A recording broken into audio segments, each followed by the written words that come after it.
In today's webinar is a part of our Industry Connect program in which we are already doing some different things like we did portfolio of the month. Last Wednesday we did that.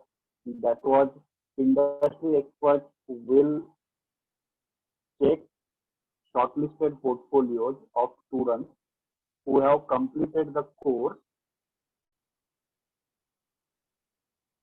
by aided faculty.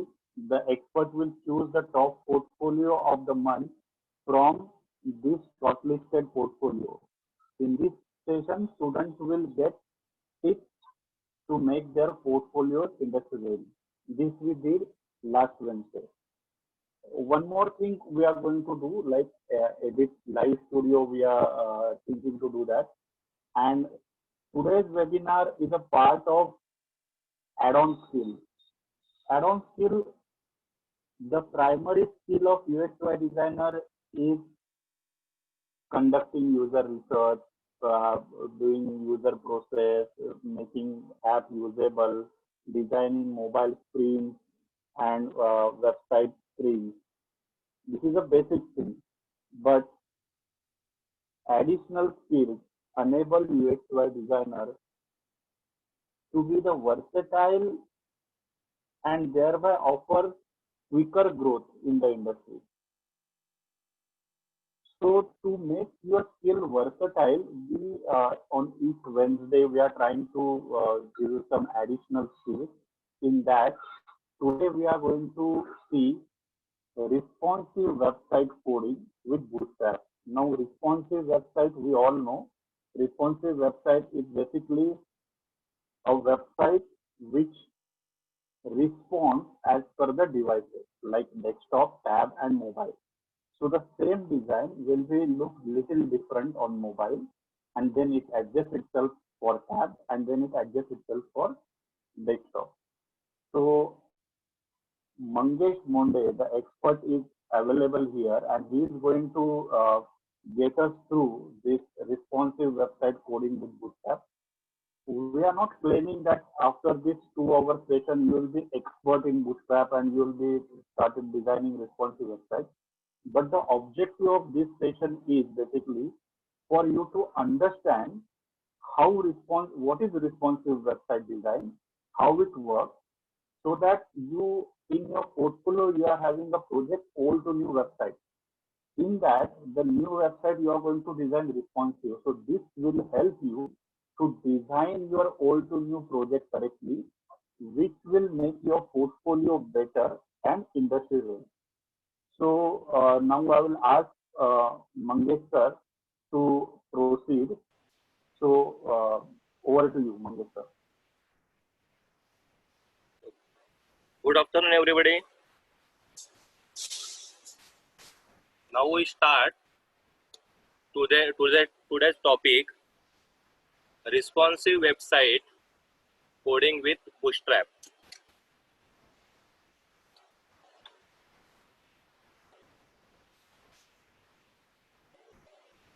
What is Bootstrap? Bootstrap is a free front-end framework. Bootstrap actually क्या है कि last session में actually HTML CSS का हमारा एक webinar हुआ है. तो बेसिकली जो कोडिंग है वो HTML CSS के ही है, बट Bootstrap ये एक रेडीमेड फ्रेमवर्क है. इसमें HTML5, CSS3 और जावास्क्रिप्ट का सब रेडीमेड कोडिंग वहाँ पे अपने लिए उन्होंने अवेलेबल करके रखा हुआ है. ये रेडीमेड है, तो इससे हम वेबसाइट डिजाइन, वेबसाइट डेवलप करना, उसको रिस्पॉन्सिव करना, ये सब हम इजीली और फास्टली कर सकते हैं. क्योंकि हमें, जैसे हम HTML CSS में देखा है कि हमें हर एक का स्टाइल शीट क्रिएट करना पड़ता है, लेकिन यहाँ पे ऑलरेडी उन्होंने स्टाइल शीट क्रिएट करके ही दिया हुआ है. सो हमें सिर्फ उसमें जाके उसको सिर्फ यूज करना है. उसके जो क्लासेस है, जो भी उन्होंने क्लासेस वहाँ पे मेंशन किए, वो जहाँ पे हमें जो इफेक्ट चाहिए उसके लिए वो क्लास सिर्फ हमें अप्लाई करना है। इतना ये बूटस्ट्रैप सिंपल है, और इसी के लिए इसलिए अभी कंपनी इसी को यूज करते हैं क्योंकि काम अपना फास्ट हो जाता है और इजीली हो जाता है। बूटस्ट्रैप 4 ये लेटेस्ट सभी ब्राउजर को सपोर्ट करता है।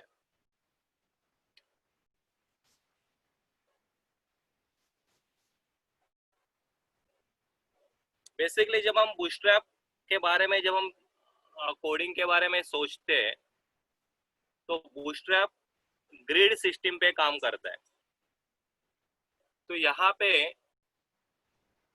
जो नीचे जो एक इमेज जो दिख रही है कि बूटस्ट्रैप 12 कॉलम का ग्रिड को यूज करता है। तो उसके जो विड्थ हाइट जो होती है कोडिंग करते समय, वो सब कॉलम में देनी पड़ती है कि आप कितने कॉलम में, कॉलम के लिए कौन सा एलिमेंट्स यूज करने वाले हैं। नॉर्मली जब हम HTML CSS में जाते हैं तो परसेंटेज या पिक्सल में हमें पर्टिकुलर साइज देनी पड़ती है। तो यहाँ पे हमें कॉलम मेंशन करना पड़ता है कि तुम्हारा बॉक्स 2 कॉलम का चाहिए, 4 कॉलम का चाहिए, क्योंकि bootstrap basically column grid use कर रहा है। उसका जो बेस है वो कॉलम ग्रिड है, और उसी के लिए वो 12 कॉलम का ग्रिड जो है वो यूज कर रहा है। जनरली जब हम बूटस्ट्रैप के लिए जो डेवलप करना है, बूटस्ट्रैप में यदि हमें वेबसाइट डेवलप करनी है तो हमें लेआउट भी 12 कॉलम के ग्रिड में ही हमें डिजाइन करनी पड़ती है। तो उसके लिए उन्होंने जो भी फॉर्मेट दिया हुआ है वो है कि कैनवास साइज जो होती है उसकी 1920, मतलब जो फुल विड्थ ना, 1920 मतलब हमारा फुल विड्थ, मतलब 100% हमारा जो स्क्रीन का जो विड्थ है वो उसमें काउंट होता है। और जो कंटेंट होता है, जो भी हम कंटेंट डालने वाले हैं, वो हमें 1440 पिक्सल के साइज में हमें रखना पड़ता है। और ये जो 144 पिक्सल की जो साइज है, वो साइज उन्होंने 12 कॉलम में उन्होंने डिवाइड करके रखी हुई है। तो यहाँ पे आप देखेंगे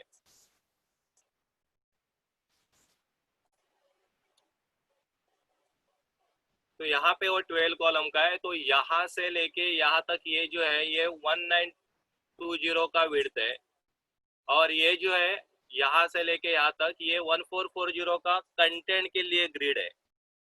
तो आपको जो एलिमेंट चाहिए, आपको जो बॉक्स चाहिए, आप किस तरह से बना सकते हैं। तो जैसे यहाँ पे मैंने यहाँ पे दिया है, देखो कि ये मुझे 4 सेम बॉक्स चाहिए। तो 4 सेम बॉक्स मतलब ये 12 का जो 12 कॉलम है, तो हर एक कॉलम 3 का हुआ, देखो 3 कॉलम का एक बॉक्स, 3 कॉलम का एक बॉक्स, 3 कॉलम का एक बॉक्स, 3 कॉलम का एक बॉक्स। तो ये पूरी जो रो है उसकी यदि हम सम करेंगे तो वो टोटल 12 कॉलम होनी चाहिए, उससे ज्यादा नहीं होनी चाहिए। अब यहाँ पे मुझे यदि 3 सेम साइज के बॉक्स चाहिए तो 4 कॉलम का एक बॉक्स आएगा। ऐसे ही नहीं है कि सभी कॉलम सेम, सभी बॉक्स सेम होंगे। अभी यहाँ पे जैसे फॉर एग्जांपल मैंने थोड़ा सा डिफरेंस लिया है कि मुझे पहला वाला जो बॉक्स है ये 7 कॉलम के विड्थ का चाहिए, तो दूसरा वाला बॉक्स मुझे 5 कॉलम के विड्थ का मिलेगा। तो इसकी जो सम है, रो की जो सम है वो 12 कॉलम होनी चाहिए। तो जब हम एक्चुअली फोटोशॉप में लेआउट भी करेंगे तो इसी ग्रिड को फॉलो करके हमें करना पड़ेगा, तो बूटस्ट्रैप में काम करना आसान हो जाएगा। क्योंकि यदि हमने ये रो और कॉलम यदि हमने प्रॉपर ग्रिड के हिसाब से यदि हमने किए होंगे तो वहाँ पे काम करना आसान है। इसके लिए बूटस्ट्रैप में डेवलपमेंट करते समय ध्यान में रखना चाहिए कि वो जो लेआउट है वो फोटोशॉप में प्रॉपर डिजाइन होना चाहिए उसके ग्रिड सिस्टम में। तो अभी जो हमने यहाँ पे जो ग्रिड जो हमने देखा हुआ है कि किस तरह से ग्रिड में एलिमेंट्स हम तैयार कर सकते हैं, तो अभी हमें जो एक सैंपल जो हम कोड करने वाले हैं, तो हम अभी देखेंगे कि जाके कि फोटोशॉप में जो हमने लेआउट तैयार किया है वो किस तरह से ग्रिड में हमने बनाया हुआ है।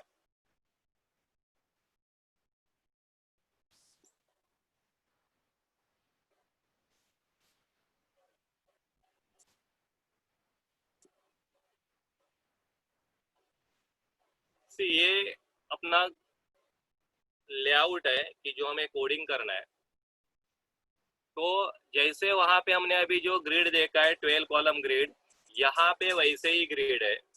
इसका जो टोटल जो कैनवास है वो 1920 का है, और ये जो कंटेंट हमारा जो हमने डिस्प्ले किया हुआ है, अरेंज किया है, वो 1440 का है। तो ये कॉलम है, देखो 1 2 3 4 5 6 7 8 9 10 11 12, और हर एक कॉलम के लेफ्ट मार्जिन और राइट मार्जिन, दो मार्जिन है। ये जो मार्जिन होती है वो 15 पिक्सल की मार्जिन है, मतलब यहाँ से 15 पिक्सल मार्जिन लेफ्ट में, यहाँ से उसके राइट में, तो ये दो कॉलम के बीच में 30 पिक्सल का गैप है। तो हमें ये सब मेजरमेंट लेते समय ये हमें काउंट करने की जरूरत नहीं, वो ऑलरेडी है कि ये बीच में 30% का 30 पिक्सल का गैप है। तो यहाँ पे आप देखेंगे तो हमारा जो कंटेंट जो हमने डाला हुआ है, यहाँ पे देखो ये हेडर है, वेबसाइट की एनाटॉमी होती है, उसमें हेडर होता है, नेविगेशन होता है, बैनर होता है, फिर ये पूरा कंटेंट पार्ट होता है उसमें, और फुटर पार्ट होता है, और इसके अलावा एक चीज होती है, वो होती है एम्प्टी स्पेस, या जिसको हम बोलते हैं ब्रीदिंग स्पेस। तो ये वेबसाइट की एनाटॉमी है। तो जब हम वेब लेआउट तैयार करते हैं तो मिनिमम ये एलिमेंट्स वहाँ पे आने चाहिए कि ये पार्ट उसमें आना चाहिए। तो जैसे अभी हमने देखा है कि ये पूरा हेडर है, ये हमारा नेविगेशन है, ये हमारा बैनर पार्ट है, ये जैसे कंटेंट है, और ये नीचे वाला ये जो लोकेशन के यहाँ से जो हमें दिख रहा है वो सब जो पार्ट है वो हमारा फुटर है। और जो मैंने लास्ट में जो बोला था एम्प्टी स्पेस, ब्रीदिंग स्पेस, तो ब्रीदिंग स्पेस, एम्प्टी स्पेस मतलब यहाँ पे आप देखेंगे तो देखो हर एक एलिमेंट्स के बीच में यहाँ पे स्पेसिंग है, टॉप में बॉटम में, यहाँ इन बिटवीन जो है वो स्पेसिंग है, तो इसको बोलते हैं ब्रीदिंग स्पेसिंग। तो ये प्रॉपर होना भी बहुत जरूरी है।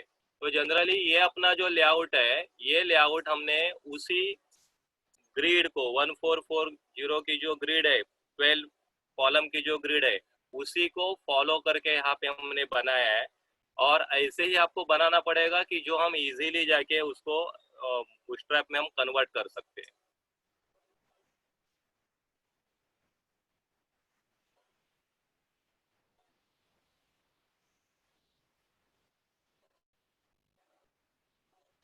सो अभी हमने देखा है कि बूटस्ट्रैप कौन सी ग्रिड यूज करता है, उसके लिए हमें क्या लेआउट, कैसे लेआउट हमें तैयार करना चाहिए। अभी लेआउट तो हमारा रेडी है, तो अभी हमें बूटस्ट्रैप चाहिए। बूटस्ट्रैप हमें कहाँ से लेना है, कहाँ से यूज करना है, कैसे उसको यूज करना है। तो बूटस्ट्रैप दो टाइप से हम उसको यूज कर सकते हैं। एक है बूटस्ट्रैप के जो सीडीएन के जो लिंक्स है, सीडीएन मतलब कंटेंट डिलीवरी नेटवर्क, तो वहां से हम उसके जो सोर्स फाइल है वो डायरेक्टली हम अपने फाइल में अटैच कर सकते हैं। या फिर दूसरा ऑप्शन होता है कि बूटस्ट्रैप की साइट है getbootstrap.com, वहां पे जाके आपको ये सीडीएन के जो सोर्स फाइल है वो भी आपको वहाँ पे रेडीमेड मिलेंगे। और यदि हमें लगता है कि मुझे सीडीएन में नहीं काम करना है, मुझे वो फाइल डाउनलोड करके हमें उसको यूज करना है, तो हम डायरेक्टली वो डाउनलोड करके हम यूज कर सकते हैं। तो वो भी डाउनलोड करना है तो हम getbootstrap.com पे ही जाएंगे। अभी जनरली सीडीएन में क्या होता है कि सीडीएन में तुम्हारे जो सभी फाइल्स है, जो भी उसके स्टाइल सीट है, सीएसएस के स्टाइल सीट है, जेएस के स्टाइल सीट है, जे क्वेरी के कुछ जो प्लगइन की जो स्टाइल सीट है, वो सब उनके सर्वर पे होते हैं और वहां से हम लिंक करते हैं। और यदि हम डाउनलोड करके यूज करेंगे तो बूटस्ट्रैप हमें वो सब डाउनलोड करने को देता है, तो वो हमारे हमारे फोल्डर में हम रखते हैं, और वो जो फोल्डर में हमने जो रखा है उसको हम लिंक करके लेते हैं। इसका डाउनलोड करके लेंगे तो क्या होता है कि हम ऑफलाइन भी हम काम कर सकते हैं। सपोज हमारे पास नेट नहीं है अभी, तो हम वो डाउनलोड करके हम यूज कर रहे हैं तो इजीली हम उसको कर सकते हैं। लेकिन सीडीआर में होगा तो वो फाइल सर्वर पे रहेंगे और आपके पास नेट नहीं है तो फिर उस टाइम में हम वो काम नहीं कर सकते। तो अभी हम देखेंगे कि किस तरह से हम सीडीएन कोड वहां से हम यूज करके फाइल को तैयार कर सकते हैं। बेसिकली इसकी जो फाइल है, HTML की जो फाइल है, वो फाइल नॉर्मल HTML की होती है, ध्यान में रखो। हमें ये सब एडिशनल उसको लिंक देने हैं। बेसिक जो हम HTML में जो पेज तैयार करते हैं वही कोडिंग होता है। सिर्फ हम जो CSS और जो jQuery जो हम टाइप करते हैं, यहाँ पे सिर्फ वो रेडीमेड दिया हुआ है, उसके क्लास उन्होंने डिफाइन किए हुए हैं। हमें सिर्फ वो पर्टिकुलर इफेक्ट के लिए पर्टिकुलर क्लास को वहाँ पे ज्वाइन करना है, इतना ही इसमें।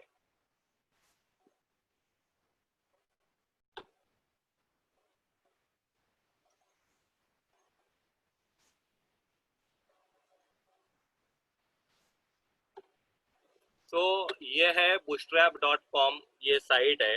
जैसे हमने वहाँ पे क्लिक किया तो हम यहाँ पे आए। आपको यहाँ पे bootstrap के बारे में जो भी चाहिए सब कुछ यहाँ पे आपको मिल सकता है। आप यहाँ से डायरेक्टली bootstrap लर्न कर सकते हैं। दूसरी एक साइट है ये जो लैंग्वेज लर्न करने के लिए, वो है w3school.com। यहाँ से भी आप बूटस्ट्रैप या बाकी भी जो लैंग्वेजेस है, कोडिंग लैंग्वेजेस, वो यहाँ से भी हम लर्न कर सकते हैं। तो आप बूटस्ट्रैप पे bootstrap.com पे भी जाके हम ये सब कोड ले सकते हैं, या फिर डायरेक्टली हम W3 स्कूल पे जाके भी हम ये ले सकते हैं। तो दोनों भी ऑप्शंस हमारे पास ओपन है। तो जैसे यहाँ पे हम जाते हैं,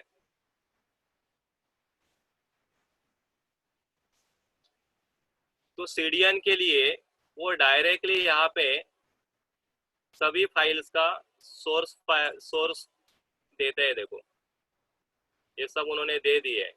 ये हम यहाँ से कॉपी पेस्ट कर सकते हैं, और ये जनरली अपना HTML का पेज है, बेसिक स्ट्रक्चर HTML का पेज का, वहाँ पे जाके हम उसको पेस्ट कर सकते हैं। और ये अभी हमारा बूटस्ट्रैप का सेटअप हो गया। देखो यहाँ पे तो बूटस्ट्रैप की CSS की फाइल आ गई, बूटस्ट्रैप की JS और jQuery की जो फाइल्स है वो भी यहाँ पे आ गए, लेकिन ये सब ऑनलाइन है। दूसरा ऑप्शन जो मैंने बोला था कि हम डाउनलोड करके ले सकते हैं, तो यहाँ पे जब स्टार्टिंग में हम आते हैं तो यहीं पे हमें वो डाउनलोड का ऑप्शन मिल रहा है। तो आप यहाँ पे जाके डाउनलोड करेंगे तो आपको 2 फोल्डर्स को डाउनलोड करके दे रहा है।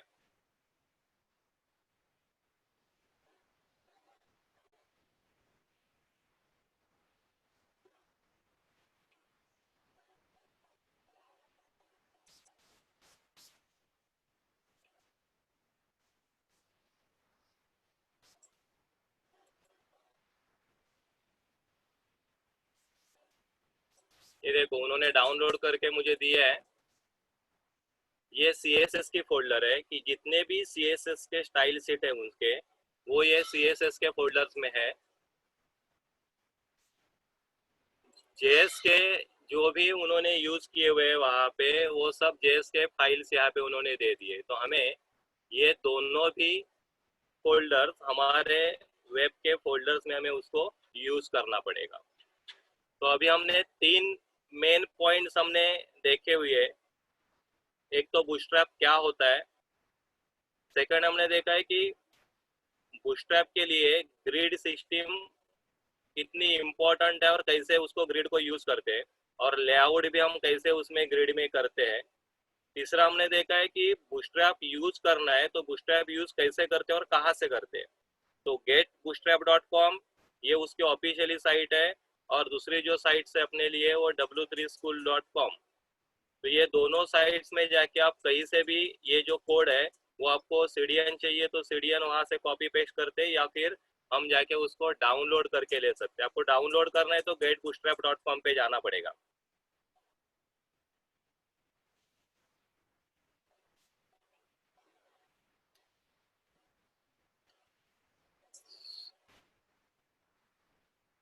तो बेसिकली जब हम कोई भी वेबसाइट हम कोड कर रहे हैं तो सबसे इम्पोर्टेंट होता है उसका फोल्डर स्ट्रक्चर, कि हमें वो वेबसाइट में जो हम कोडिंग करने वाले हैं तो उसमें बहुत सारे चीज़ें होते हैं कि अपने HTML के पेजेस होते हैं, जो हम CSS यूज़ करते हैं तो CSS के स्टाइल्स होते हैं। यदि हम कुछ JS के फाइल्स ओपन का JS के जावास्क्रिप्ट के कुछ फाइल्स हम यूज़ कर स्टाइल सेट हम यूज़ करते होंगे स्क्रिप्टिंग के, तो उसके फाइल्स होते हैं, तो वो प्रॉपर मैनेज करना बहुत इम्पोर्टेंट है, क्योंकि ये सभी जो फाइल्स है उसको हमें प्रॉपर HTML के पेज के साथ हमें उसको लिंक करना पड़ता है। तो यदि प्रॉपर हम मैनेज करेंगे तो हम प्रॉपर उसको पाथ दे सकते हैं। इसके लिए जनरली जो हमारा जो फोल्डर स्ट्रक्चर जो होता है वो इस तरह से होगा। एक अपना मेन फोल्डर होगा, जो भी आप उसको नाम देंगे, फॉर एग्जांपल सपोज आपने नाम दिया वेब 1 वेब 2 जो भी है, ये मेरा तुम्हारा आपका मेन फोल्डर है। अभी ये जो मेन फोल्डर है उसी के अंदर आप जो भी CSS स्टाइल यूज करने वाले हैं वो सभी CSS स्टाइल एक फोल्डर में आप रखेंगे और उस फोल्डर को नाम सपोज हम देते हैं CSS करके।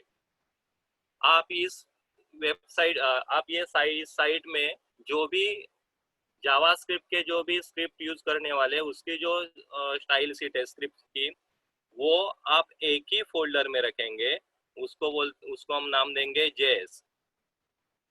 ऐसे ही तीसरा इम्पोर्टेंट चीज होती है कि जो भी हम वेबसाइट में इमेजेस आइकॉन जो भी हम यूज करने वाले हैं वो सभी इमेजेस हम एक फोल्डर में रखते हैं और उसको हम नाम देते हैं इमेजेस करके।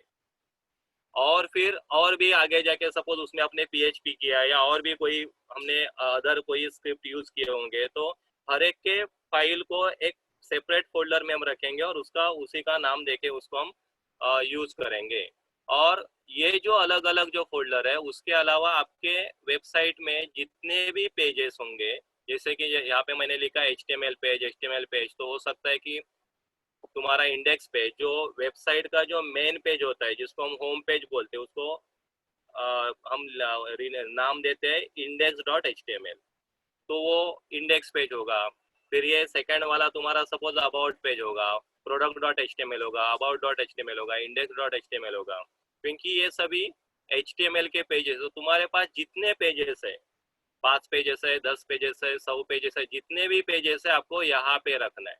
तो इन शॉर्ट ये मेन फोल्डर के अंदर ही आपको सब कंटेंट रखना है।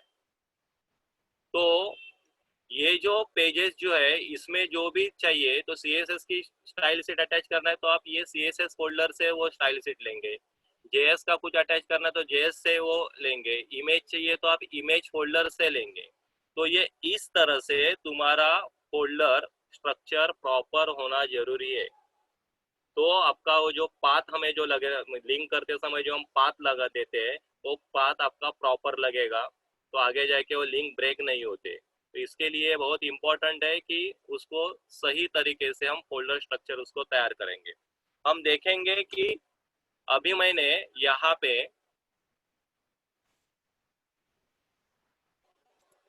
आज जो अपने हमें जो वेबसाइट जो लेआउट जो हमें कोडिंग करना है तो उसके लिए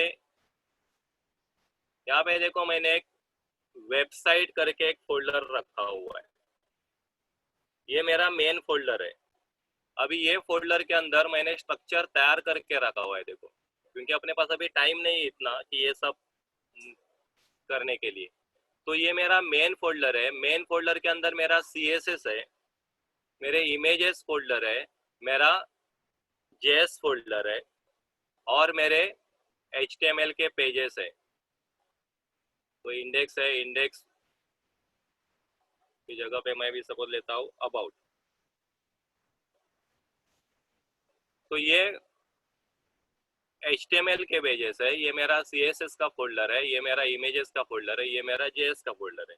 तो इसमें मुझे ये वेबसाइट में जो भी मुझे CSS के स्टाइल शीट मैं यूज करने वाला वो सभी स्टाइल शीट मैं इसमें रखूंगा। जितने भी इमेजेस मैं यूज करने वाला हूँ सभी इमेजेस मैं इमेजेस फोल्डर में ही रखूंगा। जो भी मुझे जेएस जावास्क्रिप्ट के जो भी फाइल्स मुझे अटैच करने हैं स्क्रिप्ट के वो सब मैं जेएस फोल्डर में रखूंगा। तो ये सिस्टमेटिकली फोल्डर यहाँ पे जैसे मैंने फोल्डर स्ट्रक्चर बताया वैसे ही यहाँ पे हमने करके रखा हुआ है। अभी यहाँ पे मैं अभी जो बूटस्ट्रैप यूज करने वाला हूँ वो डाउनलोड करके यूज करने वाला हूँ। तो मैंने ऑलरेडी जो वहाँ पे जो डाउनलोड अभी जो किया था वही फोल्डर यहाँ पे डाला हुआ है। तो यहाँ पे वो सभी फाइल्स है कि जो मुझे बूटस्ट्रैप ने दिया हुआ है। अभी इसमें से बूटस्ट्रैप डॉट मीन ये जो फाइल है ये फाइल बहुत इंपॉर्टेंट है क्योंकि इसमें आपकी पूरी की पूरी स्टाइल शीट लिखी हुई है। आपको जो लगने वाला है वो सब पूरा का पूरा वहाँ पे लिखा हुआ है कि कौन से क्लास को क्या उन्होंने दिया है। तो हम जो यूज करने वाले हैं वो बूटस्ट्रैप डॉट मीन ये फाइल को हम यूज करेंगे। बाकी ये सब उसके अंदर ही उसके सपोर्ट के लिए फाइल्स है। सेम यहाँ पे जो जेएस फोल्डर जो मैंने सेव अभी डाउनलोड किया है वो जेएस फोल्डर यहाँ पे डाला हुआ है देखो कि जो वहाँ पे लगने वाला। तो इसमें से भी मेन जो फोल्डर है ये वाला बूटस्ट्रैप min डॉट तो ये फोल्डर हमें वहाँ पे लगने वाला है। तो सेम यहाँ पे इमेजेस हैं। अभी हमने जो लेआउट जो देखा था अभी ये लेआउट में मुझे कितने इमेजेस यूज करने हैं तो ऑलरेडी अभी मैंने टाइम नहीं इसके लिए इमेजेस निकाल के रखे हुए हैं। तो ये मेरा एक लोगो है, ये मेरा एक बैनर है, यहाँ पे 3 जो ट्रीटमेंट के जो इमेजेस है और ये इसका फोटो। तो इतने इमेज हमें लेने हैं बाकी ये सब हमें वहाँ पे टाइप ही करना है। तो उसके लिए यहाँ पे इमेजेस फोल्डर में मैंने ऑलरेडी ये इमेजेस यहाँ पे कट करके मैंने यहाँ पे रख दी हुई है। तो ये अपना फोल्डर स्ट्रक्चर तैयार हुआ है कि उसके CSS फाइल यहाँ पे रखे हुए हैं, उसमें जो लगने वाले इमेजेस यहाँ पे रखे हुए हैं, यहाँ पे मैंने जो JS जो मुझे दिए है बूटस्ट्रैप ने वो यहाँ पे रखे हुए हैं और ये मेरा एक इंडेक्स पेज।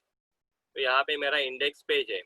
अभी जैसे हम इसको डाउनलोड करते हैं तो डाउनलोड करने के बाद हमने तो CDN से तो देखा था कि उसका एक रेडीमेड हमें मिल रहा है। तो यहाँ पे भी जैसे हम डाउनलोड करते तो वो बूटस्ट्रैप वाला हमें दे रहा है कि डाउनलोड आप करेंगे तो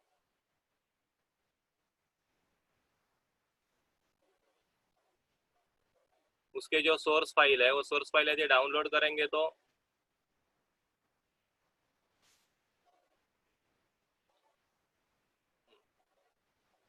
उसके जो JS के फाइल्स है और उसके जो CSS की फाइल है तो JS और CSS की फाइल को हमें जो नॉर्मल जैसे हम उसको लिंक देते हैं वैसे हमें उसको लिंक देनी है। जैसे जिसको HTML प्रॉपर आता है उसको पता है कि किस तरह से हम उसको लिंक देंगे।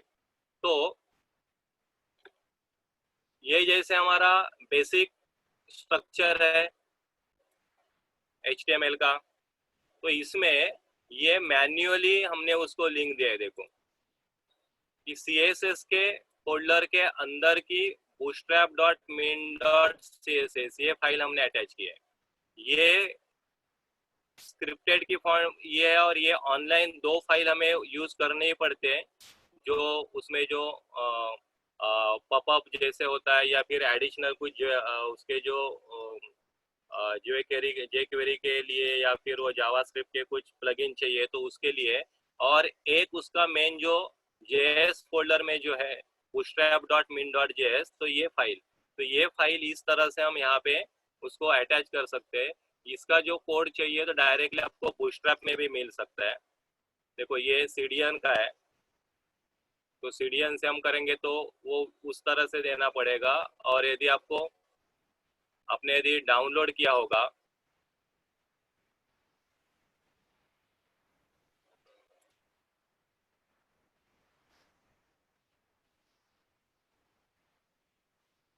तो वो भी जैसे अभी हमने वहाँ पे बेसिकली जैसे हमने उसको अटैच किया है वैसे हम कर सकते हैं। तो यहाँ पे दो ऑप्शंस तुम्हारे पास है, एक बूटस्ट्रैप है और एक w3school.com है। अभी हम आगे जाएंगे।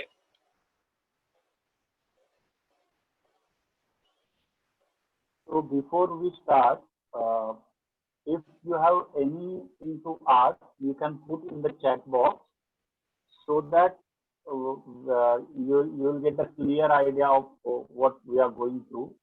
So right now, whatever the topic which Mangesh sir had covered, on that, if you have anything to ask, if you have some questions, something to ask, you can ask on your by doing chatting in Zoom. All of you understand this? If you understand, you can raise your hands also.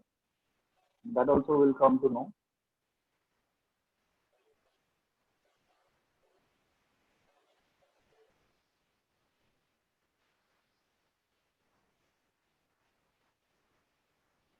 So please raise your hand. Everybody knows now how to do that in Zoom.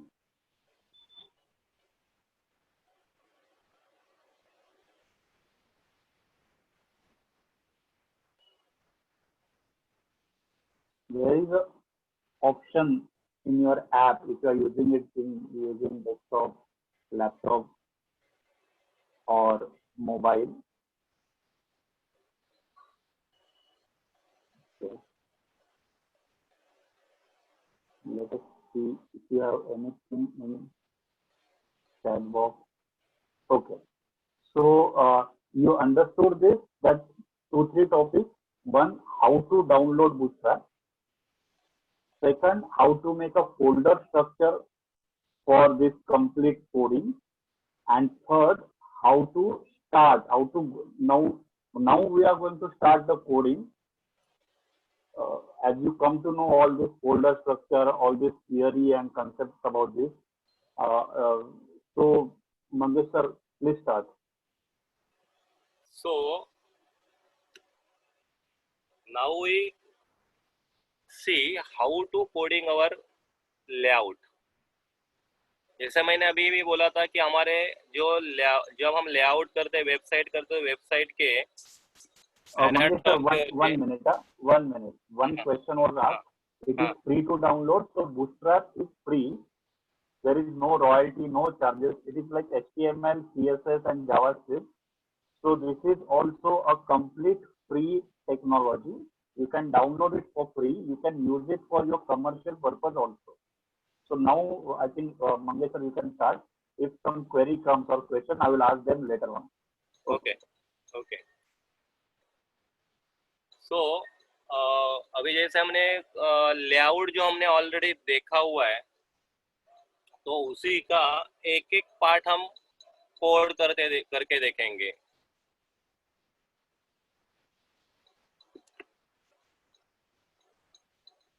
तो basically ये जो structure जो होता है bootstrap का, या कोई भी पेज हम जब स्ट्रक्चर करते हैं, तो एक कंसेप्ट होता है कि एक बॉक्स कंसेप्ट जिसको बोलते हैं, बॉक्स स्ट्रक्चर जो बोलते हैं, कि एक बिग जिसको हम मेन बॉक्स जो बोलते हैं, कि एक रैपर होता है, कि वो रैपर के अंदर सभी कंटेंट को हम रैप करते हैं या कंटेंट को हम रखते हैं।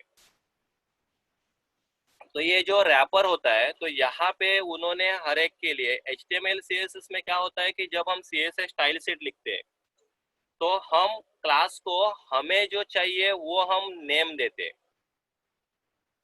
यहाँ पे उन्होंने ऑलरेडी सभी टाइप के क्लास मेंशन करके रखे, और हर एक को उन्होंने उसके रिलेटेड कुछ क्लास का नेम रखा हुआ है। हमें सिर्फ उसको थोड़ा देखना पड़ेगा कि कौन से क्लास में क्या हो जाता है। तो जो मैं जैसे बोलता हूँ कि मुझे एक मेन रैपर चाहिए, तो रैपर चाहिए, अभी मुझे लेआउट यदि डिजाइन करना है, उसमें मुझे हेडर कोडिंग करना है, फिर नेविगेशन कोड करना है, फिर मुझे बैनर कोड करना है, फिर मेरा वो ट्रीटमेंट का जो कंटेंट जो है, ट्रीटमेंट सेक्शन, वो मुझे कोड करना है। उसके बाद अबाउट का सेक्शन है, वो भी मुझे कोडिंग करना पड़ेगा, फिर मुझे फुटर का कोडिंग करना पड़ेगा। लेकिन ये सब मुझे एक बॉक्स में चाहिए। तो ये जो बॉक्स होता है उसको यहाँ पे बोलते हैं कंटेनर। तो सबसे पहले मुझे वो मेन कंटेनर डालना पड़ेगा। अभी ये जो कोडिंग जो है इसका, जो हम बूटस्ट्रैप में जो हम कोड कर रहे हैं, तो उसका एक फ्लो है। वो फ्लो यदि आपको आपको समझ में आएगा तो आप इजीली उसको कर सकते हैं। तो फ्लो क्या है देखो, तो फ्लो सिंपल है कि जैसे हम सभी को पता है कि आप टेबल नॉर्मली यूज करते ही है। आप कुछ नोटबुक पे भी लिखना है कुछ, तो हम टेबल ड्रॉ करते हैं और उसमें सेल क्रिएट करते हैं। तो टेबल का कंसेप्ट कैसे होता है कि एक हम टेबल ड्रॉ करते समय हम पहला एक बड़ा बॉक्स लेते हैं, रेक्टेंगल डालते हैं, रेक्टेंगल ड्रॉ करते हैं। फिर रेक्टेंगल के अंदर फिर हम हॉरिजॉन्टल लाइन ड्रॉ करते हैं, मतलब उसमें उसको हम बोलते हैं रो। तो ये जो बड़ा बॉक्स जो होता है टेबल का, उसके अंदर हम रो डालते हैं। और फिर हर एक रो को, जो हॉरिजॉन्टल जो हमें जो रो हमने ड्रॉ किए, उसके अंदर फिर जाके सेल क्रिएट करते हैं, और वो सेल को हम बोलते हैं कॉलम। तो यही कंसेप्ट यहाँ पे है देखो, कि आपको क्या करना है कि डायरेक्टली आप कंटेंट नहीं डाल सकते। तो कंटेंट रखने के लिए जहाँ पे हम कंटेंट रखने वाले हैं, वो कंटेंट किसी सेल में होना चाहिए, मतलब वो कॉल्स में होना चाहिए, कॉलम में होना चाहिए। और ये कॉलम रो में होना चाहिए और रो कंटेनर में होना चाहिए। सिंपल है देखो। तो ये एक सिंपल फ्लो है, और ये सिंपल फ्लो को सिर्फ हमें क्या करना है, फॉलो करना है। कंटेनर के अंदर रो होगा, रो के अंदर कॉलम मतलब सेल होगी, और सेल के अंदर ही कंटेंट आएगा। ओके। तो यहाँ पे नीचे देखो, वही जो फ्लो है वो यहाँ पे नीचे देखो कि कंटेनर है। अभी ये ड्यू HTML का क्लास है। देखो, बूटस्ट्रैप के खुद के कोई भी टैग नहीं है। बूटस्ट्रैप ने बूटस्ट्रैप ये HTML के ही टैग यूज कर रहा है। बूटस्ट्रैप सिर्फ रेडीमेड आपको जावास्क्रिप्ट, रेडीमेड आपको CSS की स्टाइल दे रहा है, ध्यान में रखो। तो हम जो टैग जो है, लास्ट टाइम यदि आपने अटेंड किया होगा तो आपको tag, open tag, close tag, ये सब आपको कंसेप्ट क्लियर हुए होंगे। तो टैग जो है वो सभी के सभी टैग हम HTML के ही यूज करने वाले हैं। उसको हमें सिर्फ मॉडिफाई करने के लिए, या जिसको हम बोलते हैं ना कि मेकअप करने के लिए ही हम स्टाइल शीट यूज करने वाले हैं। और ये जो स्टाइल शीट यूज हम करेंगे वो ये रेडीमेड देता है। तो यहाँ पे देखो कि ये डिव से हमने कंटेनर बनाया है, तो ये कंटेनर यहाँ पे देखो, डिव ओपन डिव क्लोज, तो ये मेरा कंटेनर हुआ, बॉक्स हुआ मेन। फिर वो बॉक्स के अंदर मैंने रो डाला हुआ है, तो रो यहाँ पे शुरू किया मैंने, रो यहाँ पे क्लोज किया है। तो यहाँ पे बॉक्स के अंदर और एक बॉक्स आया है कि जो रो का है, और रो के अंदर फिर सेल है। यहाँ पे देखो दो कॉलम की है, कॉलम 1, कॉलम 2। तो एक कॉलम और उसके बाजू में दो कॉलम, और फिर कॉलम के अंदर कंटेंट होगा।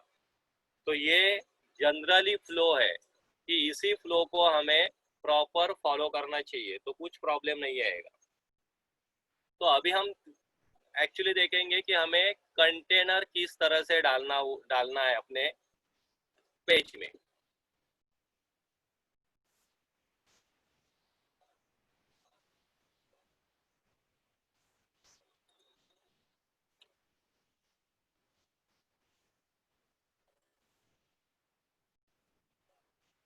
तो हमने ऑलरेडी सभी पेज का जो सेटिंग है यहाँ पे हमने ऑलरेडी करके रखा हुआ है। उसके जो लिंक है वो लिंक भी दे के रखे हैं। अभी हमें क्या करना है, हमें सिर्फ पेज के बॉडी में जाके जो भी हमें टाइप करना है वो टाइप करना है। तो अभी हमें क्या चाहिए, हमें मेन रैपर का बॉक्स चाहिए। तो रैपर का बॉक्स चाहिए,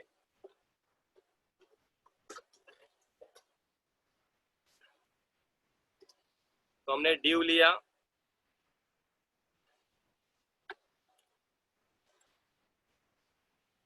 तो हम कहीं पे उसको डिव को क्लोज करेंगे। तो जैसे आप टैग ओपन करते हैं, तुरंत हमें टैग को क्लोज करना चाहिए। तो हमने डिव लिया है यहाँ पे। अभी इस यहाँ पे हम क्लास मेंशन करेंगे। उन्होंने क्लास दे दी है कि उसके लिए क्लास दिया है कंटेनर। हमें कंटेनर डालना है। तो हमने यहाँ पे कंटेनर डाल के रखा हुआ है।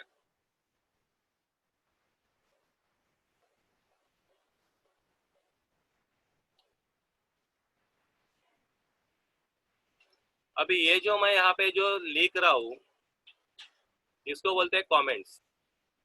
ये बहुत इंपॉर्टेंट है क्योंकि आपने कहाँ पे क्या किया है, क्योंकि जब एक्चुअली हम काम करते हैं तो क्या आप अकेले उस प्रोजेक्ट के ऊपर काम नहीं करते, तो पूरी टीम काम कर रही है, या फिर आप भी काम कर रहे हैं तो भी आपको समझ में आना चाहिए कि मैंने कहाँ पे क्या ओपन किया है, कहाँ पे क्या क्लोज किया है।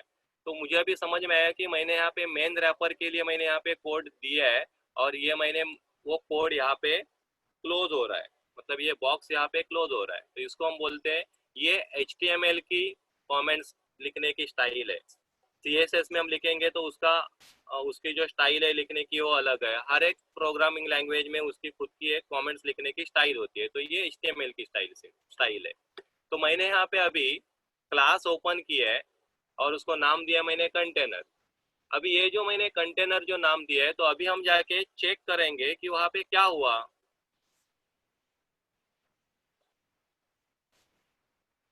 देखो कुछ दिख नहीं रहा है आपके, क्योंकि ये बहुत इंपॉर्टेंट यहाँ पे ये है कि जब हम कोई भी बॉक्स ओपन कर रहे हैं, कोई भी कंटेनर ओपन करेंगे, सेल ओपन करेंगे, रो ओपन करेंगे, तो तभी वो दिखेगा जब तक उसके अंदर जब हम उसके अंदर कुछ तो कंटेंट रखेंगे, क्योंकि ये सब जो है कैलकुलेशन वो परसेंटेज में होता है। तो परसेंटेज में होता है, इसके लिए यदि हमने कंटेनर अंदर कुछ नहीं डाला तो कुछ समझ में नहीं आएगा, या उसको विड्थ या हाइट उसको मिलेगा नहीं कि कैसे होनी चाहिए। मैं यहाँ पे एक कलर भी डाल के रखता हूँ, जिसके खुद के भी कलर्स है, कलर के कुछ उन्होंने क्लास मेंशन करके रखे हुए। सपोज मैं यहाँ पे लिखता हूँ बिजी डैश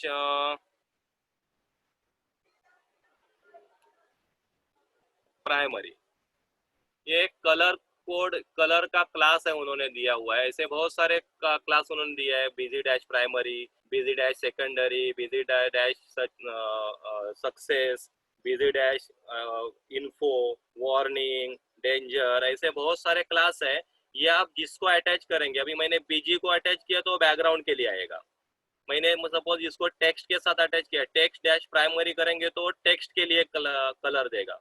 मैं सपोज आगे जाके जो हम बटन कॉल टू एक्शन देते हैं तो बटन डैश इन्फो करते हैं, बटन डैश प्राइमरी करते हैं, तो वही कलर वो उसको अटैच होगा। तो इतना सिंपल तरीके से उन्होंने वो ये अपना जो स्टाइल सीट है वो बनाया है। तो अभी हम जाके देखेंगे, रिफ्रेश करेंगे तो देखो आया। तो कंटेंट डालने के बाद उसको हाइट मिल गई, अभी कंटेंट नहीं डाला तो उसके पास हाइट था ही नहीं है, तो इसके लिए वो शो ही नहीं कर रहा था। तो ये कंटेनर है देखो। अभी ये कंटेनर को कुछ तो फिक्स विड्थ है, तो मुझे यदि ये फुल विड्थ चाहिए था, मेरा जो कंटेनर है जो मेन जो है 1920 का, यदि मैं सोच रहा हूँ कि मेरा रैपर है, तो जो मैंने लेआउट में जो रैपर दिखा है कि 1920 का मेरा पूरा जो कैनवास है वो मेरा मेन रैपर है, तो वो मेन रैपर मेरा मेरा फुल विड्थ चाहिए, तो ये फुल विड्थ नहीं है। तो यहाँ पे जब आपको फुल विड्थ में चाहिए, मतलब वो 100% विड्थ में चाहिए, तो उसको अभी मैं इसी के नीचे एक और कंटेनर डाल के आपको बताता हूँ कि क्या होता है।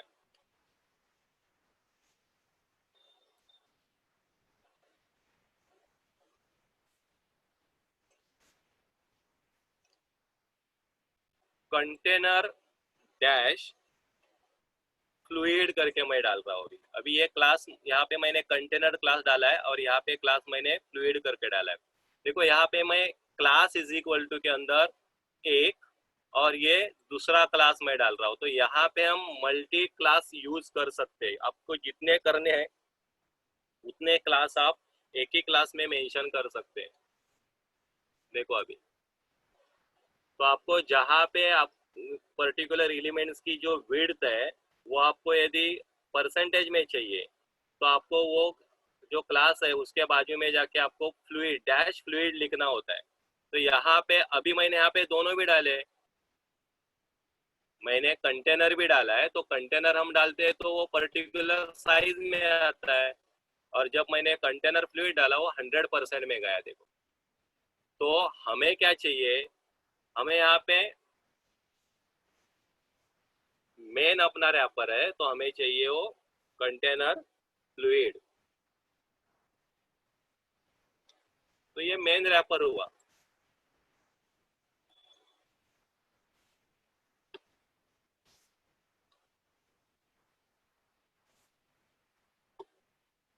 तो अभी जितना कंटेंट होगा उतना वो ऑटोमेटिकली एटो हाइट है वो, तो ऑटोमेटिकली वो नीचे नीचे जाएगा। तो ये अपना मेन अपना बॉक्स तैयार हुआ है, जो मेन अपना बॉक्स था, ये अपना मेन बॉक्स है कि हमने वो कंटेनर में रैपर जो है वो उसको कंटेनर के क्लास दे के हमने उसको फुल विड्थ में दिया है, कंटेनर डैश फ्लूइड करके। अभी कंटेनर कंटेनर और कंटेनर फ्लूइड समझ में आया ना। कंटेनर ये पर्टिकुलर साइज का है, उसकी फिक्स साइज है, लेकिन कंटेनर फ्लूइड ये परसेंटेज 100% विड्थ वाला है। आपकी जितनी भी स्क्रीन होगी उसके हिसाब से वो खुद को फुल विड्थ में कन्वर्ट करेगा। तो ये मेरा मेन कंटेनर मैंने डाल दिया। अभी कंटेनर के अंदर मेरे जो एनाटॉमी जैसे है वैसे ही हमें उसको वहां पे कोड करना पड़ेगा। तो मुझे अभी नेक्स्ट स्टेप अपनी होगी कि हमें जाके ये जो हेडर सेक्शन है, अभी हेडर सेक्शन को हमें कोड करना पड़ेगा। तो अभी हेडर सेक्शन को हमें कोड करना है। तो कंटेनर तो हमने डाल दिया है, तो अपना हेडर जो है, तो हेडर में लोगो है और ये कंटेंट है, कॉल मी करके कुछ तो कंटेंट है। तो ये मेरा कंटेनर हुआ।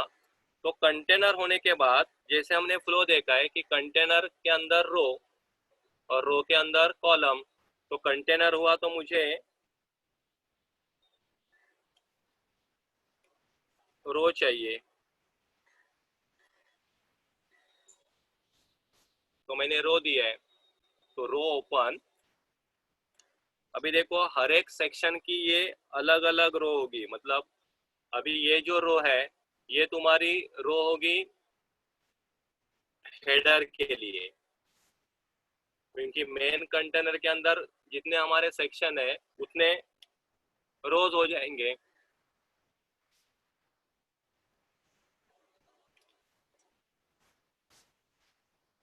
ये हेडर की रो मैंने ओपन किया है और यहाँ पे मैं यहाँ पे क्लोज मैंने किया है, ड्यू क्लोज किया है, तो यहाँ पे ये क्लोज हुआ है। अभी यहाँ पे भी सपोज हमने कुछ सपोज कलर एरिया में डाल रहे हैं टेस्ट करने के लिए।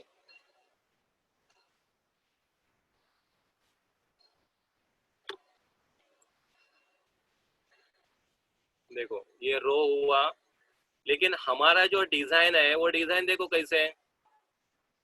तो हमारा डिजाइन क्या है देखो कि रो, ये मेरी रो कंप्लीट है, 100% है, लेकिन कंटेंट जो मेरा है वो कंटेंट ये पर्टिकुलर 1440 मतलब पर्टिकुलर एरिया में है, वो मिडल पे है। तो अभी हमें क्या करना पड़ेगा कि रो के अंदर फिर से एक बार कंटेनर डालना पड़ेगा कि जो फिक्स साइज में है।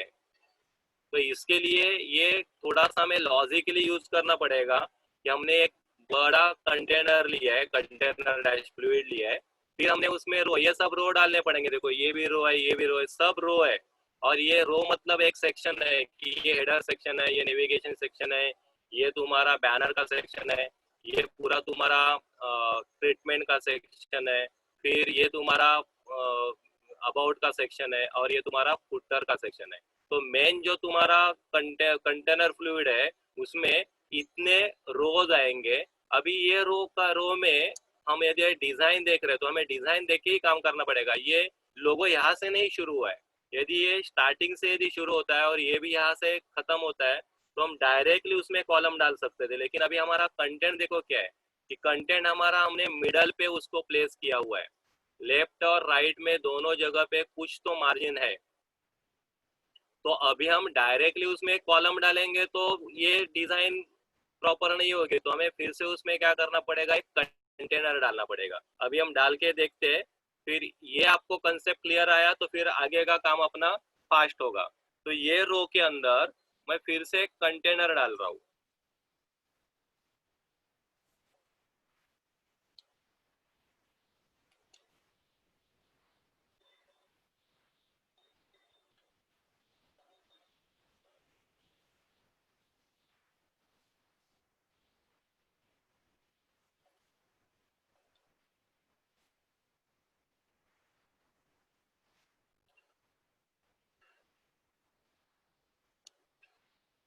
अब यहाँ पे मुझे कंटेनर डालना चाहिए या फिर कंटेनर डैश फ्लूइड डालना चाहिए?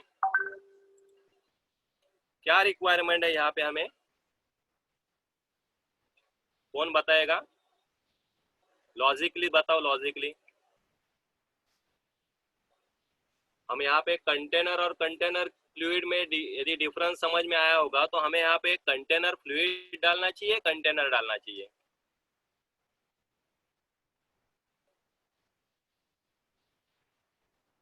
जनरली कंटेनर में क्या हो रहा है कि वो फिक्स साइज में है और कंटेनर फ्लूइड ये 100% में जा रहा है, तो हमें यहाँ पे कंटेनर चाहिए। मैंने अभी यहाँ पे कंटेनर डाला हुआ है, अभी आप देख सकते हैं।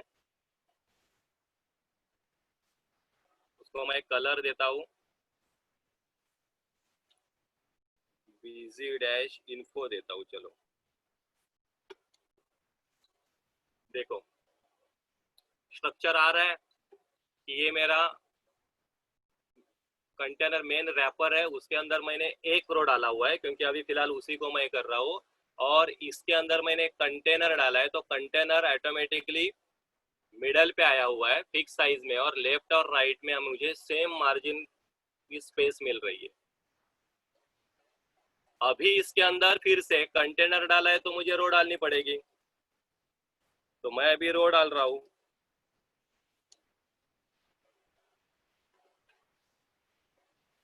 ये ड्यू मैंने ओपन किया, तुरंत मैं ड्यू क्लोज कर रहा हूँ। अभी इसके अंदर मुझे क्या चाहिए, तो मुझे यहाँ पे दो पार्ट चाहिए कि लोगों के लिए और कॉल के लिए। तो अभी मुझे यहाँ पे रो के अंदर सेल तैयार करने हैं, रो के अंदर कॉलम तैयार करने हैं। तो ये कॉलम तैयार करने के लिए हम क्या करेंगे, तो कॉलम तैयार करने के लिए हमें यहाँ पे बूटस्ट्रैप के जो मेन जो ब्रेक पॉइंट्स है वो ब्रेक पॉइंट को समझना पड़ेगा। एक तो यहाँ पे अलग अलग, जैसे हम बोल रहे हैं कि ये बूटस्ट्रैप जो है वो हमें इजीली रिस्पॉन्सिव करने को दे रहा है, तो बूटस्ट्रैप के 5 रिस्पॉन्सिव पॉइंट्स है। एक होता है, क्योंकि ये रो तक ये नहीं आता है, रो के अंदर जो कॉलम होता है वहीं पे हमें ये सब सोचना पड़ता है कि कौन से डिवाइस को क्या होना चाहिए, तो उसी में हम उसको मेंशन करते हैं। तो उसमें जो 5 जो ब्रेक पॉइंट है मेन, वो ब्रेक पॉइंट होते हैं एक्स्ट्रा स्मॉल। जो छोटे मोबाइल है उनके लिए वो उसका डिवाइस की साइज है जनरली 0 to 576। ये जो विड्थ का जो साइज होता है उसको हम बोलते हैं एक्स्ट्रा स्मॉल। उसके आगे यदि हम जाएंगे तो दूसरा ब्रेक पॉइंट होता है, वो होता है SM, मतलब स्मॉल डिवाइस के लिए SM। अभी SM में 567 से लेके 767 तक का जो ये इतना जो स्पैन है यहाँ तक। Mangesh sir, can you show that diagram or something to us? SM, MM, वो कहीं पे तो बूटस्ट्रैप में मिलेगा ना हमें? हाँ हाँ हाँ हाँ, so can you show, so it will be help so that we will understand it better.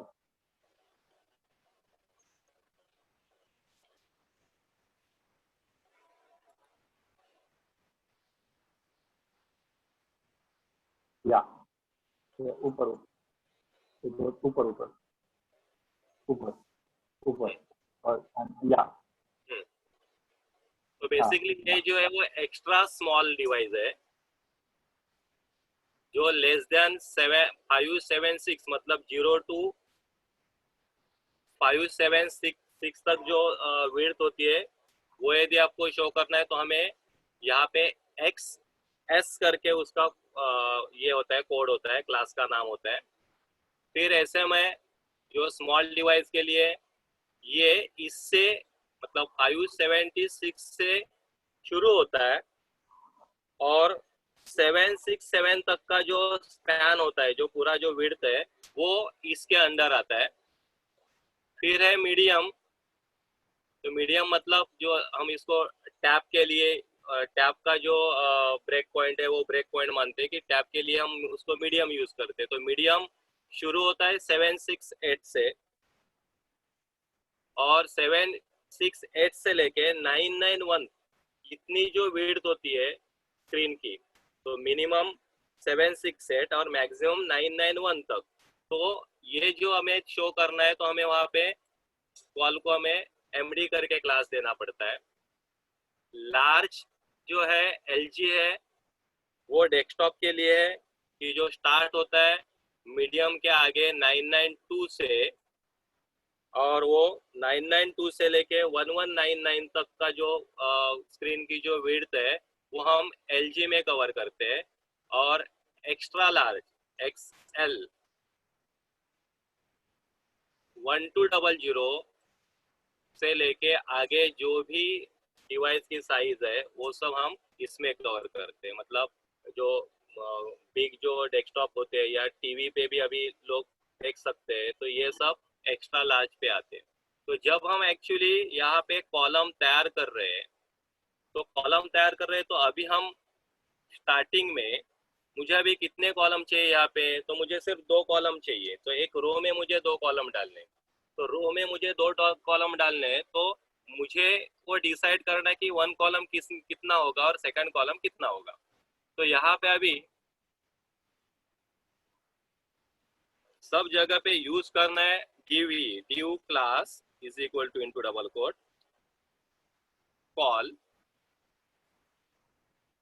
Dash, मैं पहला LG डैश, मुझे ये जो है देखो इसका ये कोडिंग है कि कॉलम चाहिए कौन से डिवाइस के लिए चाहिए, जैसे यहाँ पे था ना कॉलम चाहिए और कौन से डिवाइस के लिए चाहिए और वो उसमें कितने कॉलम आपको काउंट करने हैं। यहाँ पे देखो कॉलम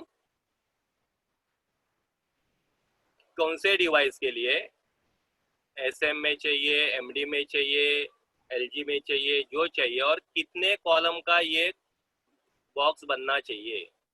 तो यही सिस्टम है इसकी शो करने लिखने की।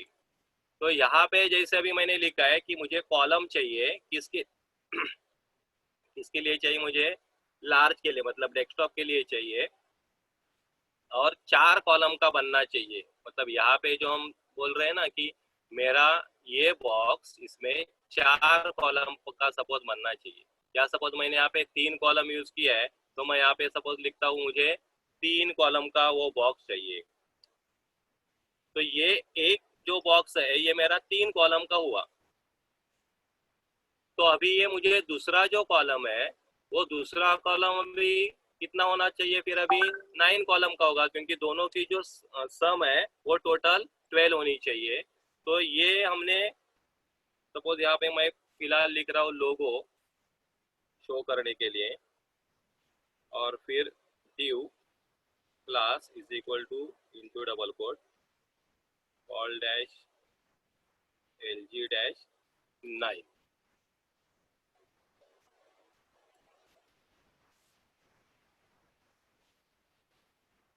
तो यहाँ पे Okay, 1 minute, Mangesh. हाँ There are 2-3 basic questions students are coming out with. One is asking the color to a container. How to select particular color for a container that you can store right now. You are given some color, na? That tag is DG type of thing. In our practicals now we are seeing, no? You are given the color in Notepad. In Notepad you can say. This DG info. Now this is DG info means say DG danger, DG info, DG mute means particular color, and that theory you will get in Bootstrap. Means DG info means blue color, DG mute means gray color. So that you can give directly colors also by using hexa value, but Bootstrap had come out with 8 to 9 colors and he had given the names to that particular color instead of hexa values. He gave the name to the particular color. So Okay, gray, dark gray, white. So the name, so and it is very easy to assign the codes. Means in the container, you just have to write BG dash the name of the color, and your container will get that color. So that was one thing I think. And second thing, somebody is asking how the number 12 comes. 12 कहाँ से आ गए यहाँ पे? So I think Mangesh sir had started with Bootstrap and introduced Bootstrap structure works along 12 column design. So always in Bootstrap, we divide any design in 12 columns because Bootstrap ready-made CSS is is of 12 columns, and this is the rule of Bootstrap. So you cannot play with these rules. So whatever web layout you are designing, you should design it in 12 columns so that it can be coded in 12 columns. Why 12 columns? Because 12 is a very simple number. So you can have, if one column is of 3 rows, so you can have 4 column layout. Generally in design, we call it 4 column layout. You can have 3 column layout, means 4 into 3, that is 12. You can have 2 column layout, 6 into 2. Okay. You can have 1 column layout, that is 12. So you get maximum flexibility with the number of 12. So Bootstrap decided to go with 12 columns, and that will be a rule for us. See, when you will be designing a desktop layout, when you will be designing your old to new project, and for that you will be designing 3 layouts: mobile, tab, and desktop. So for desktop, you will take 12 columns, and you will design according to that. You will not get flexibility. Yeah? You can do कैसे भी आप design कर रहे हो, that will not work. It will be restricted in 12 columns, as Mangesh sir shown that Photoshop layout. Can we switch to Photoshop layout? Mangesh sir, can we switch to Photoshop? Can we see that layout? Okay, see this layout also. So generally you will not be able to see this grid because Mangesh sir had put it in a grid properly so that you can show. But at the end, generally you don't see the grid, you see the layout, but it is made of this 12 grid. If you will not make your design using this 12 grid, what will happen is you will not be able to code it using Bootstrap. So generally, if you are designing something odd, your Bootstrap developer will tell you that this is not in Bootstrap standard because it is not in 12 column standard. So please convert it into 12 column standard. Then only I will be able to design. So it will look like this. So here you don't see 12 columns, but actually this design, while making the design, he has taken care that each element should be in that particular column, and the spaces between the boxes is also fixed. That Mangesh sir told, 15 pixel and 15 pixel gutter is there. So 30 pixel space between 2 elements, 15 pixel and 15 pixel, that is called gutter. Can we zoom that gutter area using zoom tool?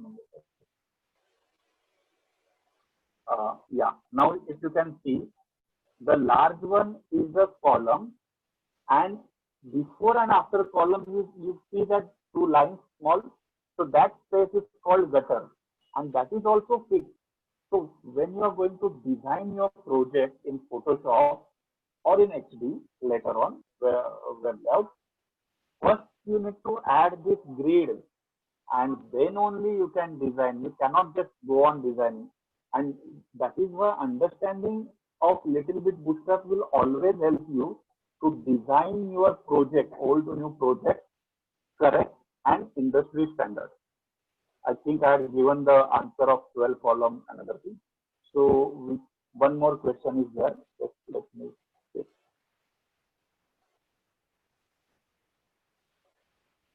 So this layout will go for all types of websites. Yes, all types of websites. Whether it is a e-commerce, whether it is a basic corporate website, the website which you want to be code in Bootstrap, using Bootstrap, you should design them in 12 columns for desktop.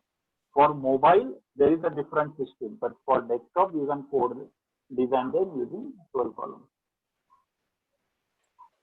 It will also convert with tablet and mobile version. It will convert. Bootstrap has that power. But as a designer, you should first have how the website will look in desktop, and then how the same website will look in tablet, how the same website will look in mobile. That design should be ready. Coding you do once only. Bootstrap has that power. In one row of the code, that is what Mangeshkar is now showing you. In one row, you can code for, okay, for desktop, I want this like this. For tab, I want like this. For mobile, I want. So the same content will appear differently in these three different devices, and that is the power of Bootstrap. If the screen size differs, the screen size differs, they will differ, always differ, but it will be coded in percentage. So it will automatically go as per percent, means 100%. So 2 pixel, 10 pixel, 50 pixel, 100 pixel, not like that. Percentage wise, so that is what we call responsive design. So your device's size will be, so tabs are different sizes, desktops are different sizes, mobile. But because you are using percentage coding, Bootstrap is using percentage coding, it will be automatically fit for your screen. How to set up Bootstrap grid in Photoshop before starting? You will get ready-made Bootstrap grid. The 1440grid.com, the name of the site, 1440pixelgrid.com, that is a site. From that, you can directly download a PSD with a grid, with a 12 column grid. You don't have to design this grid. You will get this grid ready-made.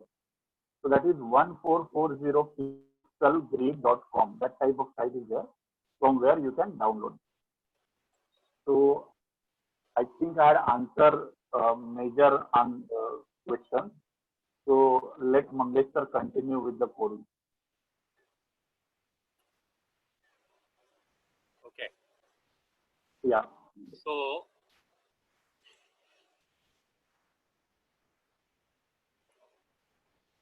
यहाँ पे अभी हमने जो header हम अभी convert कर रहे हैं, तो उसमें हमें यहाँ पे जो देख रहे हैं कि हमें 2 कॉलम चाहिए, एक लोगो के लिए चाहिए और एक कॉल के लिए चाहिए. तो इसी में जैसे मैंने बोला था अभी, जो इसे क्वेश्चन आया था कि इसका रिस्पॉन्सिव कैसे होता है, तो इसी में हम अभी देखने वाले हैं कि एक एक में कि उसका उसी टाइम में देखेंगे कि उसका रिस्पॉन्सिव कैसे होता है, क्या डालने के बाद क्या होता है. अभी जैसे यहाँ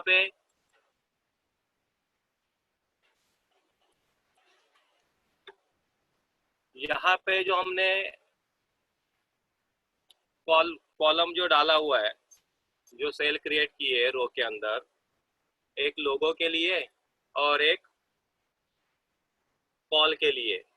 तो लोगो के लिए एलजी मतलब डेस्कटॉप के लिए मुझे ये 3 कॉलम के साइज का चाहिए. जो 3 कॉलम की जो साइज होती है उतने विड्थ का मुझे चाहिए.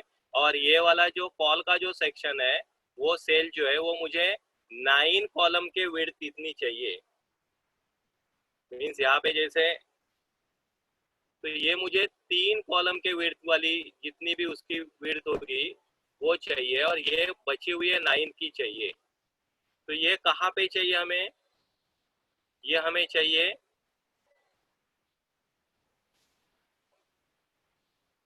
हेडर में. तो यहाँ पे मैं और एक कोई कलर डालता हूँ. देखो ये कलर जो मैं अभी डाल रहा हूँ, ये उन्होंने सैंपल कलर कुछ दिए हुए हैं. आपको कस्टमाइज करना है तो आप कस्टमाइज CSS करके भी डाल सकते हैं, या फिर आप उसमें जो CSS की जो इनलाइन स्टाइल शीट होती है, तो वहाँ पे जाके सिर्फ आप बैकग्राउंड डैश कलर कोलन डाल के आप कलर कोड डालेंगे तो वहाँ पे आपको वो आएगा. तो यहाँ पे सपोज मैं अभी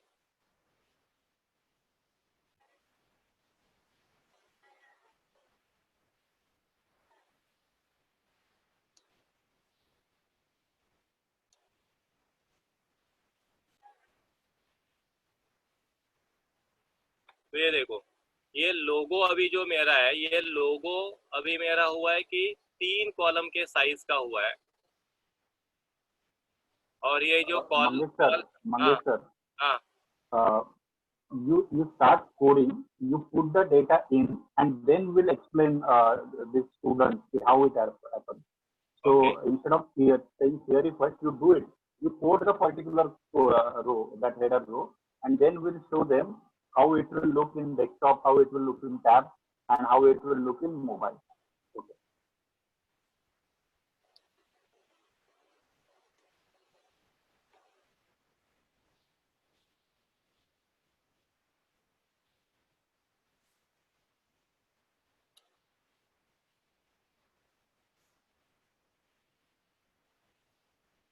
तो ये हमें यहाँ पे इमेज चाहिए, तो हम यहाँ पे इमेज कॉल कर रहे हैं।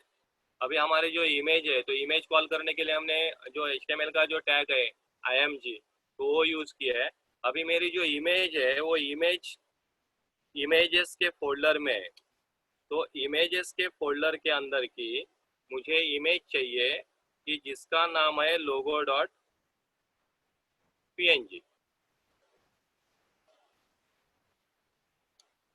और ये वहाँ पे जो हमने जो लिखा है कंटेंट, ये वहाँ से मैंने कॉपी करके अभी यहाँ पे डाला हुआ।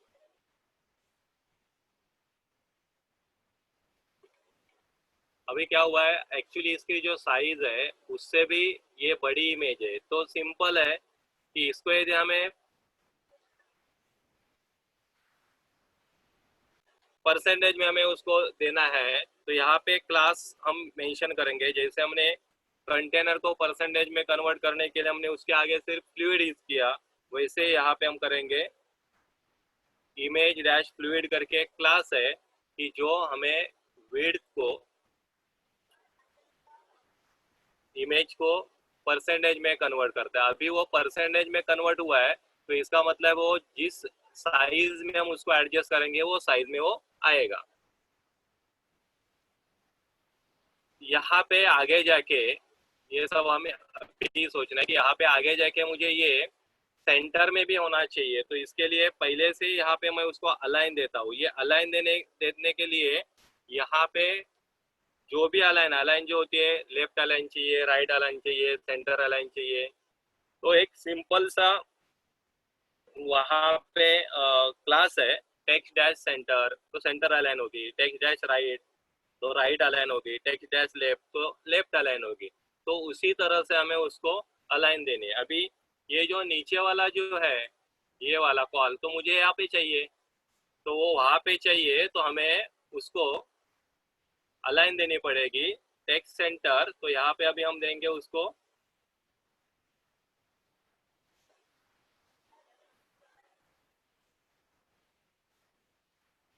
Text right.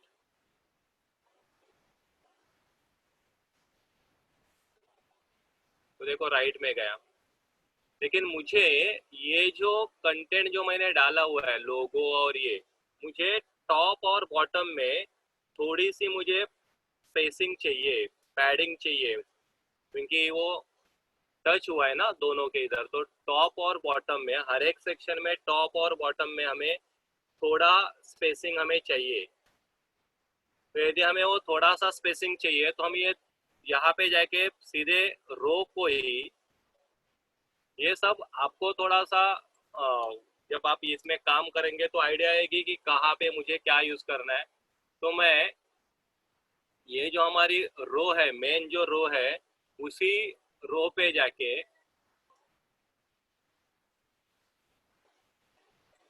इसको हम जाके पैडिंग दे सकते हैं। तो पैडिंग दे के हम उसको टॉप और बॉटम में हम उसको जगह छोड़ सकते हैं।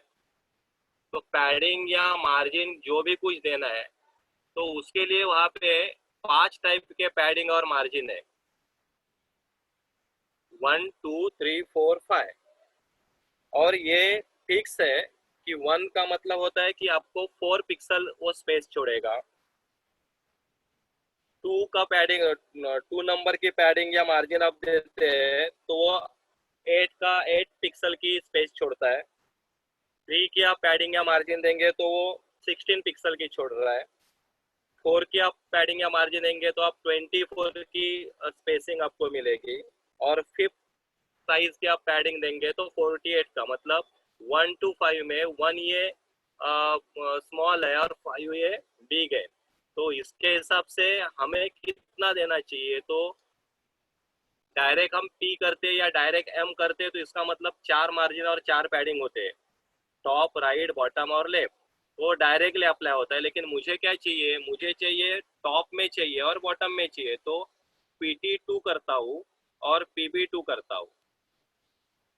तो PT2 और PB2 मतलब पैडिंग, टॉप पैडिंग मुझे 2 की, मतलब ये अभी 2 का मतलब 8 पिक्सल की जगह ऊपर छूटेगा, और ये है बॉटम की। यदि आपको ये एक ही इसमें लिखना है तो आप डायरेक्टली PY2-2 लिख सकते हैं। PY मतलब वाई एक्सिस, वाई एक्सिस मतलब वो दोनों भी सेट करेगा, टॉप सेट करेगा और बॉटम भी सेट करेगा। सेम वो मार्जिन लेफ्ट और राइट में हमें कुछ सेट करना है तो एक्स करते, MX या PX करते, तो वो लेफ्ट और राइट का सेट करेगा। देखो यहाँ पे अभी स्पेसिंग वहाँ पे आ गई है। तो ये इस तरह से अभी हमने ये जो किया है, ये हमने लार्ज के लिए किया है। तो ये हमारा लार्ज का हुआ कि ये लार्ज में मतलब डेस्कटॉप में मुझे इस तरह से दिखेगा। तो अभी मुझे डिसाइड करना है कि ये मुझे टैब में कैसे दिखना चाहिए। तो ये आपने डिसाइड किया है या हम जो डिसाइड करते हैं तो तुरंत हम यहाँ पे लिख सकते हैं। अभी हम देख रहे हैं, अभी ये अपना एक्चुअली कोडिंग हुआ है, अभी हम कर रहे हैं उसका रिस्पॉन्सिव कैसे होगा। तो रिस्पॉन्सिव में क्या होना चाहिए? तो रिस्पॉन्सिव होना चाहिए कॉल डैश MD, मतलब टैब में मुझे ये फिलहाल 4 का दिखना चाहिए सपोज, और ये यदि 4 का मुझे दिख रहा है तो ये मुझे 8 का होना चाहिए। तो जैसे मैं उसको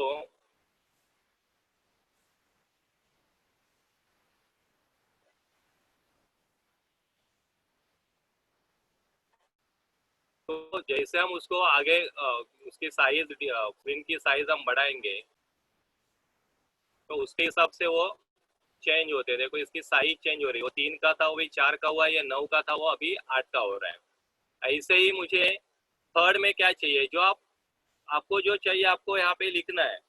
मुझे स्मॉल में चाहिए, SM में मुझे चाहिए, SM में हमें 12 का ही करना है। मोबाइल के लिए वो पूरा सिंगल कॉलम में आएगा, तो ये 12 का है, तो नीचे भी 12 का होगा। देखो हमने जो बोला है कि उसका जो रो का जो सम है कॉलम का वो 12 होना चाहिए। तो यहाँ पे जैसे अभी 12 हो रहा है, लेकिन अभी सपोज मैंने SM में ये एक को ही 12 का दिया है, तो इसका मतलब ये कहाँ पे जाएगा? तो ये ऑटोमेटिकली उसके नीचे आएगा।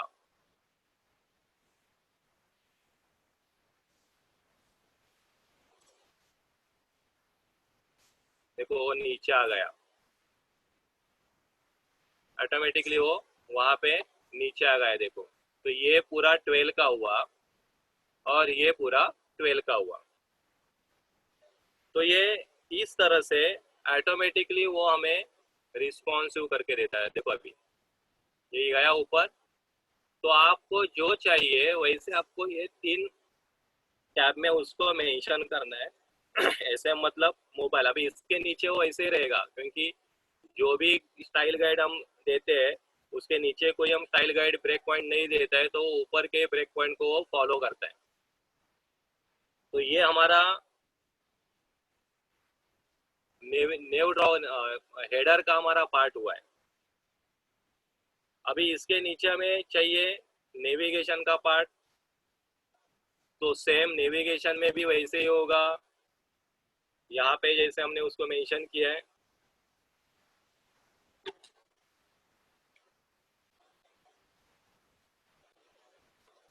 देखो एक रो चाहिए, फिर अंदर कंटेनर। अभी देखो यहाँ पे अंदर कंटेनर चाहिए, तो मैं इसी को कॉपी करता हूँ। देखो क्योंकि एक बार अपना ज़्यादा कुछ उसमें चेंजेस नहीं होगा। तो ये नेव का है, ये नेव का है।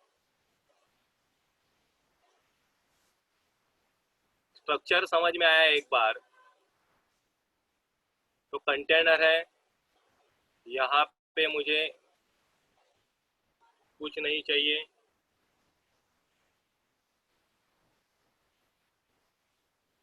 फिर यहाँ पे कंटेनर है, रो के अंदर, अभी रो के अंदर मुझे नेविगेशन में तो एक ही चाहिए, 12 कॉलम का मुझे एक ही कॉलम चाहिए या एक ही सेल चाहिए, तो हम डायरेक्टली उसको 12 कॉलम की सेल ले सकते हैं। तो यहाँ पे सभी जगह पे वो 12 कॉलम की चाहिए।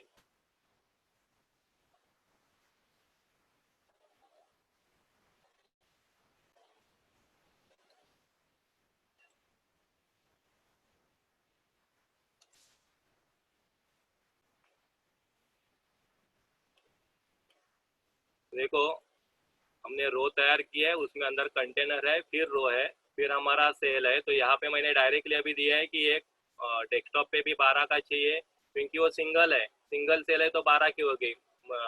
टैब में भी 12 की चाहिए, 12 कॉलम की, और एसएम में भी, मतलब स्मॉल में भी 12 की चाहिए।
Okay, so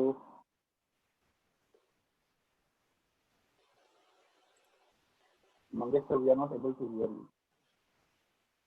1 2 3। मंगेश सर आपका आवाज नहीं आ रहा है। हाँ हाँ, एक मिनट। हाँ, एक या view हमने यहाँ पे,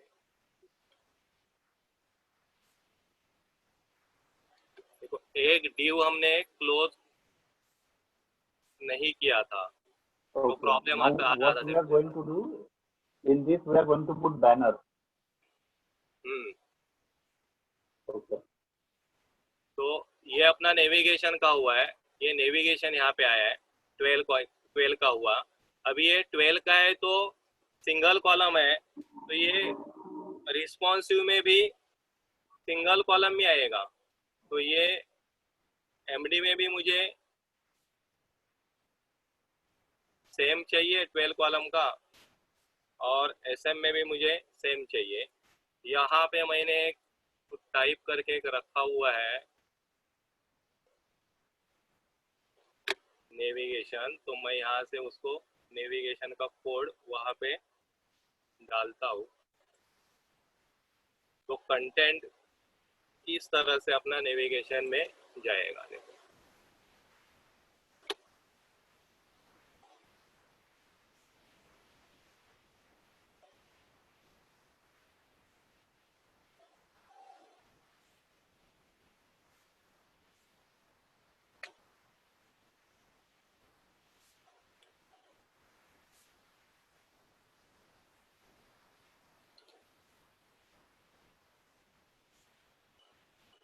अभी यहाँ पे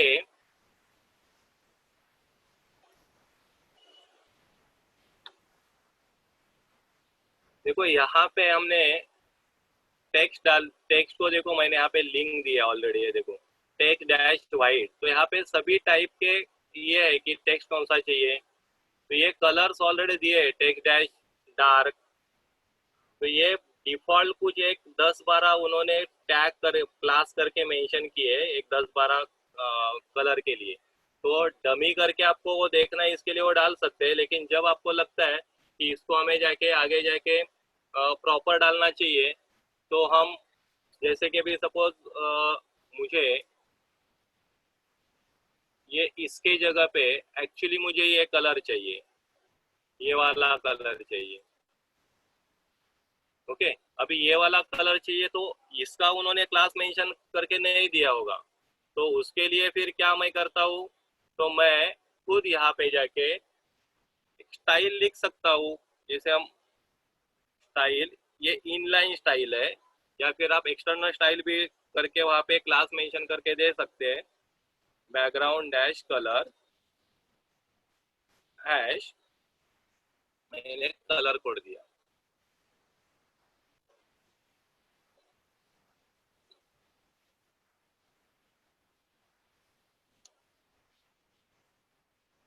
तो वहाँ पे हमारा खुद का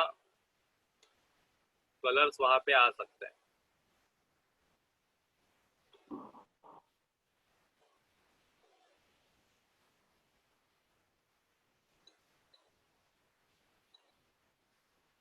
कलर हुआ है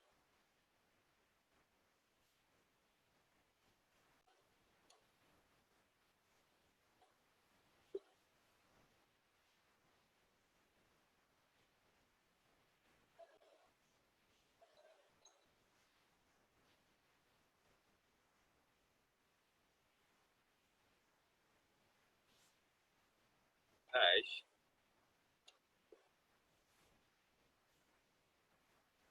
ये अभी हमने हमारा खुद का कलर डाला है। देखो, तो ये आप HTML में जो हम CSS में जो स्टाइल जो होती है कि इनलाइन स्टाइल सेट, इसको इनलाइन स्टाइल सेट बोलते हैं। इंटरनल स्टाइल सेट आप लिख सकते हैं, या फिर एक्सटर्नल स्टाइल सेट करके आप क्लास बेस मेंशन करके भी आप कर सकते हैं। तो जो करना है हम डिसाइड कर सकते हैं।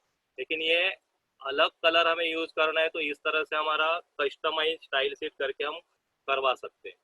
अभी यहाँ पे जैसे मैंने कलर दिया है, देखो होम को, यहाँ पे भी है ना वेयर आई एम, जो हमारा यूआई प्रिंसिपल में जो है ना यूजेबिलिटी के लिए वेयर आई एम का आंसर हमें देना है। तो होम अभी एक्टिव है, तो यहाँ पे हमने उसको मेंशन किया है।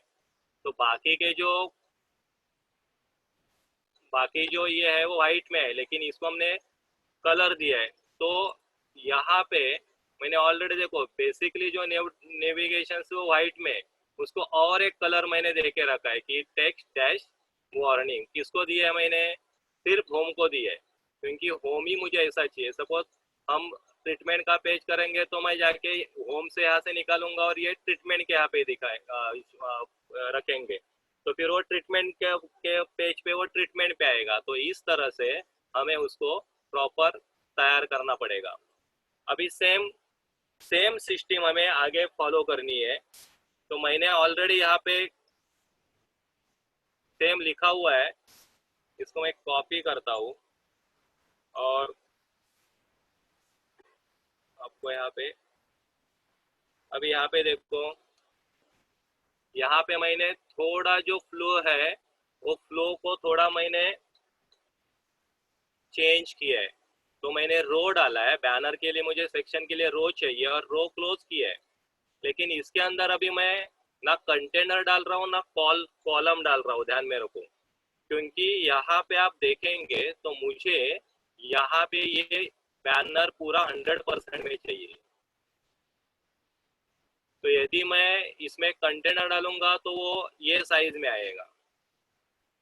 हम इसमें सपोज मैंने कंटेनर नहीं डाला, डायरेक्टली रो के अंदर कॉलम भी हम डालते तो भी कॉलम, ये जो स्पेसिंग है ना 15 पिक्सल की, जो वहाँ पे जो कटर स्पेस जो दे रहा है, वो हर एक कॉलम को बाय डिफॉल्ट है तो वो वैसे ही हमें देगी, तो मुझे वो नहीं चाहिए।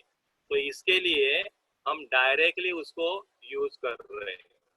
देखो वो 100% में गया ऑटोमेटिक। यदि हम कॉलम डालेंगे तो वो दोनों साइड से 15 पिक्सल की स्पेसिंग छोड़ेगा। तो ये थोड़ा सा ट्रिक्स हमें यूज करना चाहिए, थोड़ा सा लॉजिक हमें, जैसे आप काम करेंगे इसमें तो आपको पता चलेगा कि क्या करना चाहिए। लास्ट वाला जो पार्ट, इसके बाद वाला जो पार्ट है वो मेन पार्ट है अपना कंटेंट का। अभी ये कंटेंट के पार्ट में यदि हम देखेंगे तो एक रो तो आएगी, रो के अंदर कंटेनर आएगा। अभी कंटेनर के अंदर मुझे एक हेडर के लिए रो चाहिए और फिर ये 3 बॉक्स के लिए दूसरी रो चाहिए। तो ये भी एक बॉक्स सिस्टम हमारे दिमाग में आना चाहिए, कौन किसके अंदर क्या होना चाहिए। तो इस तरह से अभी ये 3 है बॉक्स, तो 3 बॉक्स मतलब ये 4 कॉलम का एक बॉक्स हुआ है, 4 कॉलम का एक बॉक्स हुआ है, 4 कॉलम का एक बॉक्स हुआ है। तो ये हर एक में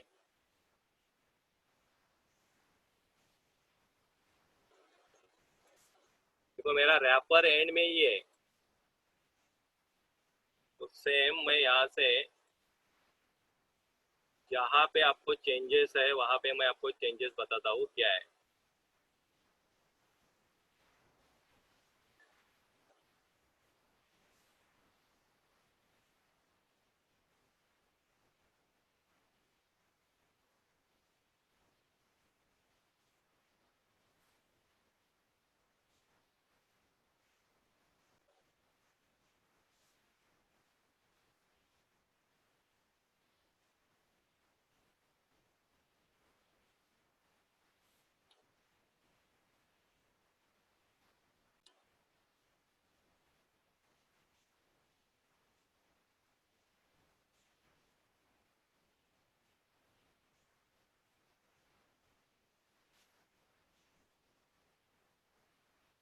तो ये अपना सर्विस का रो है, जैसे हमने रो डाला सर्विस के लिए, उसके अंदर कंटेनर डाला, फ्लो वही है। अभी कंटेनर के अंदर फिर से रो आया है, तो कंटेनर रो और उसके अंदर हेडिंग के लिए मुझे सेल चाहिए।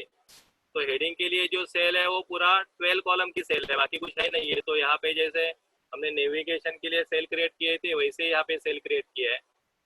ये हेडिंग है और ये हेडिंग को हमने H2 दिया हुआ है। यहाँ पे 6 टाइप के जैसे HTML में 6 टाइप के हेडिंग टैग है, वही यहाँ पे हमने यूज किए। तो यहाँ पे H1, H2, H3, H4, H5, H6 इसके उन्होंने साइजेस फिक्स करके रखे हुए हैं। तो यहाँ पे जो बूटस्ट्रैप में H1 जो है वो 40 पिक्सल का फॉन्ट साइज देता है, H2 जो है वो 32 पिक्सल का फॉन्ट साइज देता है, H3 जो है वो 28 का फॉन्ट साइज देता है, H4 है वो 24 का फॉन्ट साइज देता है, H5 जो है वो 20 का फॉन्ट साइज देता है और H6 जो है वो 16 का फॉन्ट साइज देता है। तो यहाँ पे हमने 32 का फॉन्ट साइज लिया है। तो यहाँ पे हमने हेडिंग के लिए H2 यूज किया है, ये मेरा हेडिंग है अवर ट्रीटमेंट। और ये हेडिंग को मैंने यहीं पे क्लास में टेक्स्ट प्राइमरी करके कलर दे दिए। देखो ये प्राइमरी, ये कलर का उन्होंने नाम दिए है, लेकिन ये आप किसके साथ जोड़ रहे हैं? टेक्स्ट के साथ जोड़ेंगे तो टेक्स्ट को कलर आएगा, बिजी डैश करेंगे तो बैकग्राउंड को कलर मिलेगा। जैसे मैंने बोला था कि जो बटन बिटन जो होता है, जो हम कॉल टू एक्शन करते हैं, तो उसके बैकग्राउंड में चाहिए तो आप BTN करेंगे तो वहां पे जाएगा। तो इस तरह, तो उसके बैकग्राउंड बटन के बैकग्राउंड में जाएगा। तो इस तरह से ये कलर वही है, लेकिन ये डमी आप ले सकते हैं। आपको खुद का चाहिए तो आप उसकी खुद की क्लास मेंशन करके आप यहाँ पे अप्लाई कर सकते हैं, ऐसे नहीं कि इसको ही यूज करना है। तो ये हमारा, ये जो मेन जो कंटेनर है, ये कंटेनर के अंदर ये हमारा मेन हेडर का हमारा पार्ट, इसका जो हेडिंग है सर्विस का, वो हेडिंग का ये हुआ, और उसके नीचे एक और रो है कि जिसके अंदर हमें 3 पार्ट चाहिए। तो ये देखो, तो ओवर ट्रीटमेंट हो गया। अभी यहाँ पे जो हमें 3 पार्ट चाहिए, इसके लिए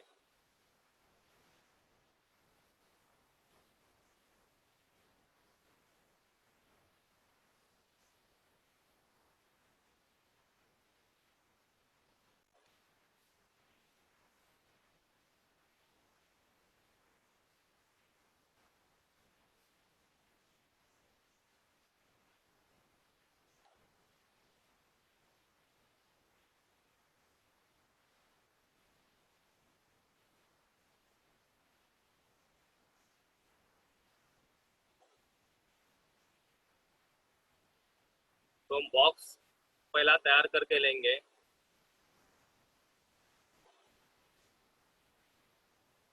और उसमें बाद में वो कंटेंट डालेंगे, तो फिर आपको आइडिया आएगी कि क्या होता है। यहाँ पे मैं देता हूँ बिजी डैश मॉर्निंग। ओके, तो ये मुझे 3 बॉक्स चाहिए, 1, 2 और 3।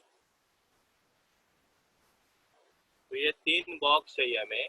अभी ये बॉक्स मुझे, जब हम डेस्कटॉप पे रहेंगे तो मुझे 4 का बॉक्स चाहिए। जब हम डेस्कटॉप पे रहेंगे तो मुझे वो 4 का बॉक्स चाहिए। तो डेस्कटॉप पे हमने 4 का बॉक्स लिया है। मैं यदि टैब में जाता हूँ तो भी मुझे 4 का ही बॉक्स दिखना चाहिए, क्योंकि यदि 4 कॉलम का यदि होता है तो फिर हम उसको 1 टू 1 टू 2 ऊपर और 2 नीचे ऐसे हम कर सकते हैं। लेकिन अभी ये 3 है, तो फिर हम उसी को 3 में रखते हैं। तो ये जो बॉक्स है, ये टैब में भी मुझे 4 के ही चाहिए। लेकिन मोबाइल में हमें पता है कि मोबाइल में हमें कंपलसरी वो सिंगल कॉलम में चाहिए। तो मोबाइल मतलब एसएम में मुझे वो 12 का चाहिए, वो 12 का बॉक्स होना चाहिए।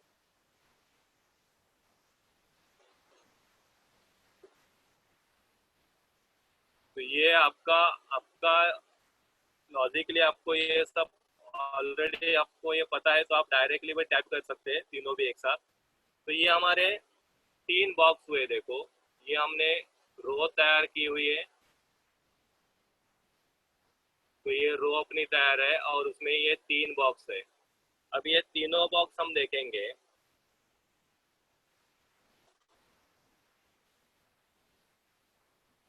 वार्निंग के जगह पे कुछ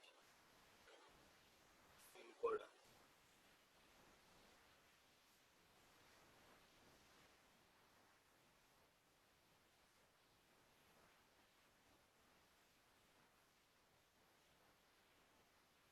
ये देखो 3 बॉक्स अपने तैयार हुए। अभी यहाँ पे आप देख सकते हैं कि क्या हो रहा है। तो ये डेस्कटॉप पे 3 ही है, डेस्कटॉप पे 3 है। जैसे जैसे वो ब्रेक पॉइंट टैब में जाएगा, एमडी के साइज में जाएगा, तो भी 3 ही है। देखो जैसे अभी वो स्मॉल के अंदर गया तो वो 1 2 3 में आया, देखो। और एक्सएम में तो डायरेक्टली 100% ही होता है, देखो। तो ये रिस्पॉन्सिव है, देखो ये डायरेक्टली हम बॉक्स को ही रिस्पॉन्सिव करना है, उसके कंटेंट ऑटोमेटिकली रिस्पॉन्सिव होते हैं। देखो ये 3 है, 3 है। और जैसे वो स्मॉल में जाता है, स्मॉल ब्रेक पॉइंट वो साइज में आता है स्मॉल में, तो ऑटोमेटिकली वो 1 2 3 में जाता है। अभी इसके अंदर हमें कंटेंट डालना है। अभी यहाँ पे हम डिज़ाइन देखेंगे, तो डिज़ाइन क्या है, देखो। तो जो हम डिज़ाइन कर रहे हैं उसी को फॉलो करना चाहिए। ये जो डिज़ाइन है, यहाँ पे इमेज है, और ये कार्ड करके कंसेप्ट है, देखो। तो ये कार्ड का कंसेप्ट है, और कार्ड का कंसेप्ट यहाँ पे यूज किया हुआ है कि यहाँ पे हम कैसे उसको यूज कर सकते हैं।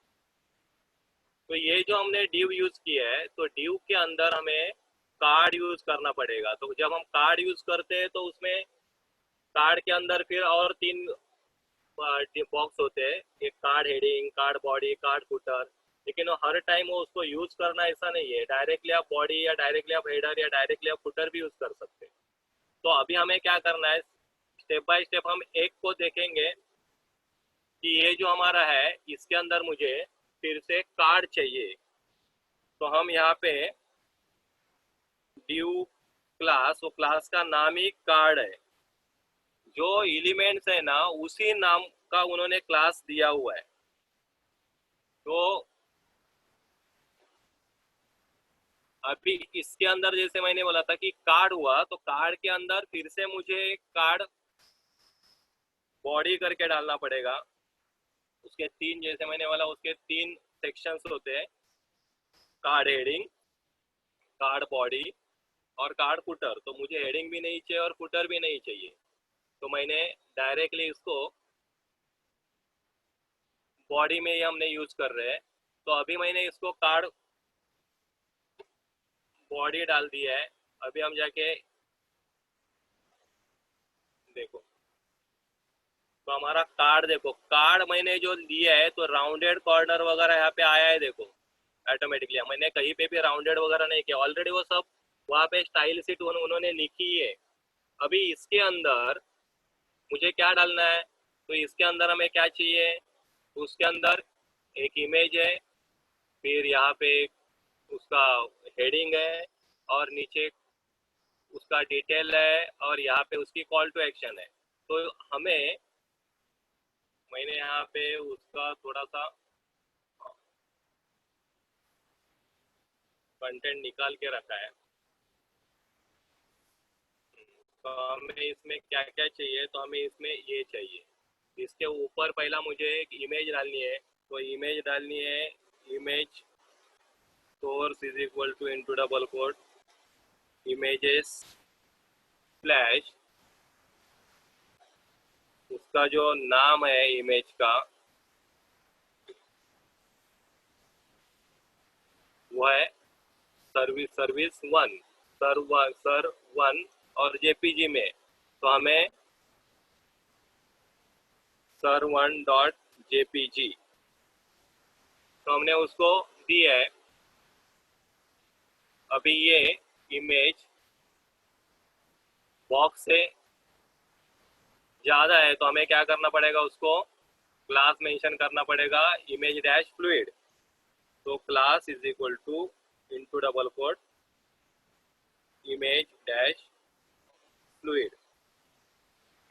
तो वो 100% ओके प्रॉपर इसके अंदर फीड बैठेगी। अभी इसके बाद हमारा क्या था, उसके बाद हमारा टाइटल था। इसका जो टाइटल है, तो ये इसके साइज के हिसाब से मैंने इसको H4 में डाल दिया है।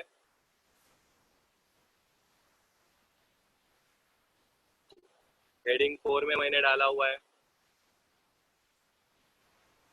अभी ये सब जो कंटेंट है, ये कंटेंट मुझे सेंटर में चाहिए प्रॉपर, क्योंकि डिज़ाइन में हमारा सेंटर अलाइन करके है, तो ये पूरा का पूरा कंटेंट मुझे सेंटर में चाहिए। तो ये जो मेरा div जो है, कार्ड जो है, कार्ड बॉडी, ये कार्ड बॉडी के अंदर ही मैं उसको बोलता हूँ कि अंदर का कंटेंट मुझे सेंटर अलाइन में चाहिए, तो वो अंदर का सभी कंटेंट वो सेंटर अलाइन में दे देगा।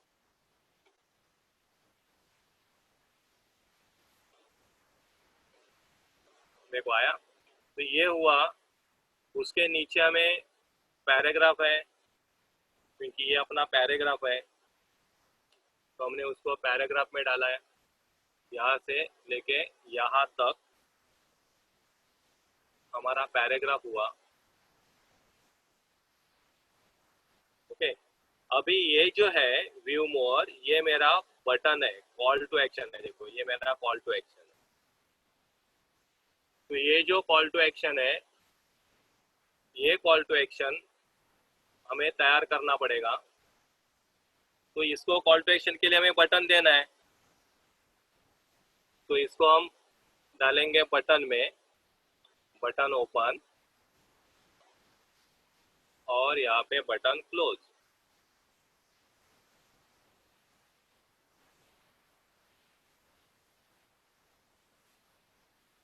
देखो ये ऐसे कुछ आया है, देखो बटन ओपन बटन क्लोज करने के बाद।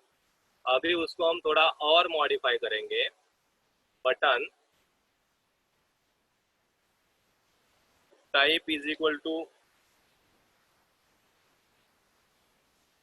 इनटू डबल कोट बटन, और इसको क्लास मेंशन करेंगे। देखो अभी class is equal to into double quote. अभी देखो कैसे दिख रहा है। अभी देखो मैं सिर्फ क्लास मेंशन करता हूँ बीटीएन, बीटीएन करके मैं क्लास मेंशन करता हूँ, तो क्या चेंजेस होते हैं देखो। अभी उसकी बॉर्डर और जो भी कुछ एम्बोसिंग जैसे कुछ था वो सब गया, अभी सिंपल फॉर्म में आया। मुझे कैसे चाहिए, उसका ये कलर चाहिए, तो ये कलर मुझे चाहिए, तो ऑलरेडी वो बूटस्ट्रैप का ही कलर लिया है। इसके लिए मैं इसी में देता हूँ, बटन करके क्लास है, और इसके साथ साथ मुझे बीटीएन डैश का इन्फो करके वो कलर है, उसी कलर को, कलर कोड को मैंने वहाँ पे यूज किया है। तैयार हुआ। देखो दो क्लास हमने सिर्फ दो क्लास सिर्फ हमने यूज किया है, और अपना ये कंटेंट हमारा, बटन हमारा तैयार हो गया। अभी इसमें आपको स्पेसिंग विसिंग चाहिए, तो आप जैसे स्पेसिंग चाहिए वैसे आप उसको दे सकते हैं।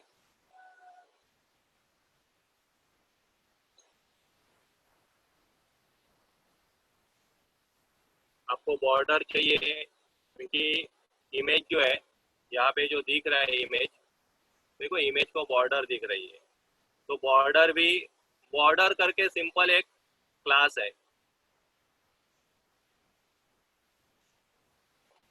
बॉर्डर। राउंडेड पिरामिड होगा तो उसके लिए अलग अलग क्लास है कि बॉर्डर राउंडेड चाहिए, बॉर्डर डैश सर्कल, सर्कल बोलेंगे तो पूरा का पूरा जो स्क्वायर में यदि इमेज रहेगी तो वो हमें सर्कल फॉर्म में वो हमें वो दिखेगी।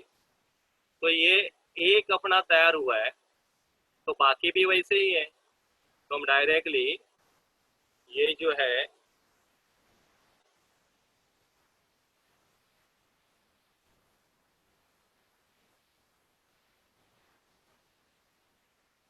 बॉक्स वन जो है अभी, ये बॉक्स वन को ही मैं कॉपी करता हूँ,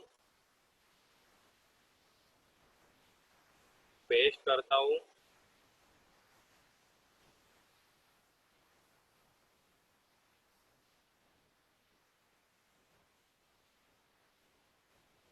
पेस्ट करता हूँ। तो यहाँ पे सिर्फ हमें क्या करना पड़ेगा, उसकी इमेज चेंज करनी पड़ेगी। उसका जो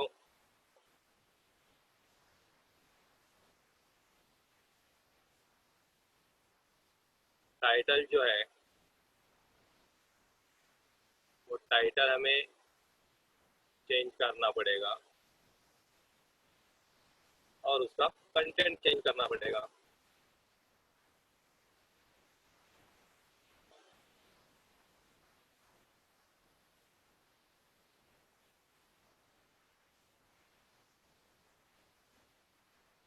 के अंदर का कंटेंट चेंज करेंगे।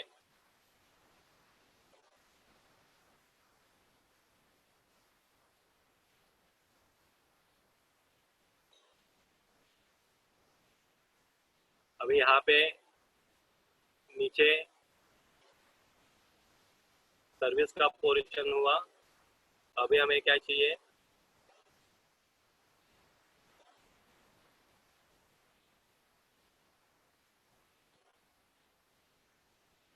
ये वाला पार्ट चाहिए। देखो इसमें हमें फिर से रो, फिर से कंटेनर, फिर एक रो है, ये दूसरी रो है। तो ये जो ऊपर जो हमने लिया है एक्चुअली यही है। देखो सिर्फ हमें यहाँ पे तीन है, यहाँ पे सिर्फ हमें दो करने हैं, डिफरेंस उतना ही है। तो मैं यदि जाके इसी को सपोज मैं कॉपी करता हूँ,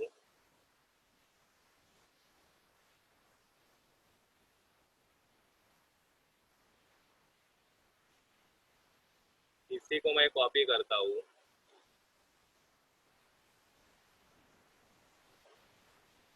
यहाँ पे मैं उसको पेस्ट करता हूँ। देखो अभी ये जो हमारा है वो अबाउट के लिए, ओके, अबाउट की रो हुआ, कंटेनर हुआ, उसके अंदर का ये हेडिंग हुआ, यहाँ पे हेडिंग हमारा है हु आई एम, तो ये हेडिंग हुआ, तो ये अबाउट हेडिंग है। ये अभी अपने पास टाइम कम है, इसके लिए मैं कॉपी पेस्ट कर रहा हूँ, क्योंकि कंसेप्ट आपके अभी उसका हमें ये डिटेल वाला है, अबाउट का डिटेल है, तो अबाउट का डिटेल है यहाँ पे, तो इसमें हमें 3 नहीं चाहिए, हमें सिर्फ इसमें 2 ही चाहिए। तो अबाउट का यदि डिटेल है तो हमें यहाँ पे सिर्फ 2 ही चाहिए, 2 बॉक्स चाहिए। अबाउट डिटेल कंप्लीट, ये अबाउट का रो कंप्लीट। ये सिस्टमेटिकली करना चाहिए क्योंकि ये बहुत इम्पोर्टेंट है। तो यहाँ पे हमें बटन नहीं चाहिए, ओके, तो यहाँ पे ये भी नहीं है।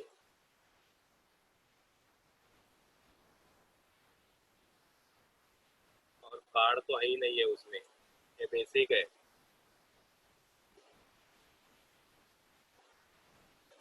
तो div है, div के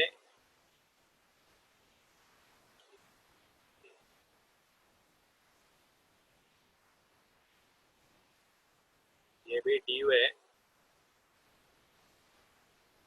तो रो है,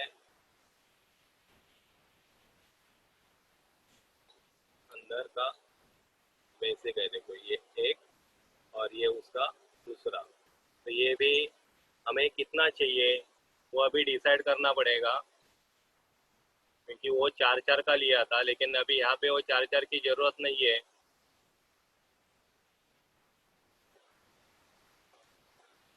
तो यहाँ पे यदि फोटो जो है वो यदि 4 काम लेते हैं तो हमारा ये हमारा 8-8 का हो जाएगा, और यहाँ पे 12, तो एक के नीचे एक आएगा। तो अभी थोड़ा हम पहला चेक करते हैं क्या हुआ है।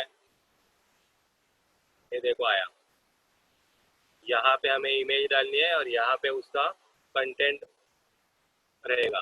लेकिन यहाँ पे आप देखेंगे तो यहाँ पे एक कलर है, देखो इसी इसी ईडी नाम का, और ये पूरे रो को है, देखो पूरे रो को है। तो हमें जैसे वो नेविगेशन में डाला था पूरे रो के लिए, तो यहाँ पे हम इसको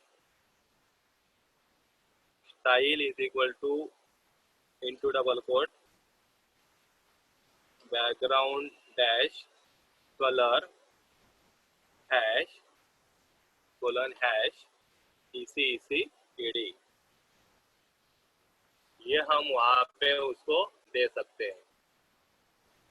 तो ये कलर उसको वहाँ पे अप्लाई होगा। अभी यहाँ पे हमें इमेज चाहिए, तो हमें इमेज वहाँ से लेनी है।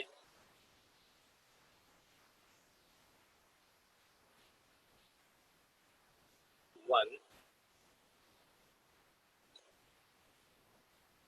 वहाँ पे चेक करना है, नाम है dr,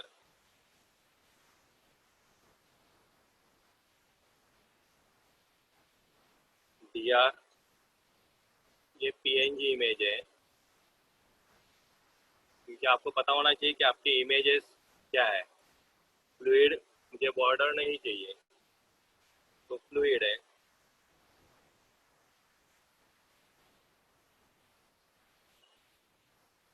टेक्स्ट डैश सेंटर,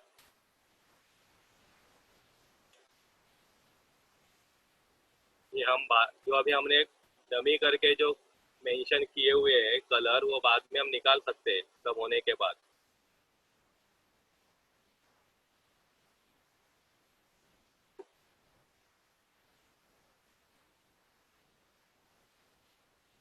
और उसके नीचे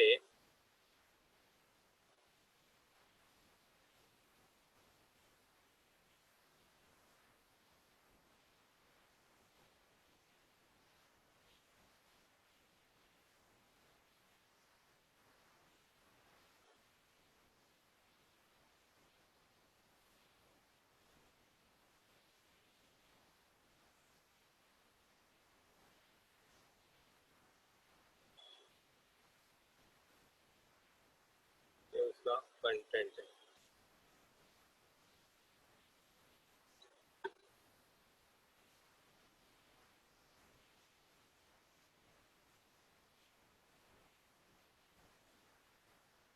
अभी इसके नीचे वाला जो अभी पार्ट है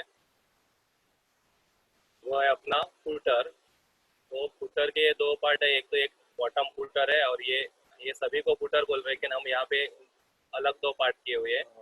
एक में मनोज सर, वो ऊपर वाला पार्ट है ना, लोकेशन एंड कॉल मी, वो थोड़ा स्किप करते हैं और डायरेक्ट नीचे का फुटर डाल देते ये वाला छोड़ के हैं।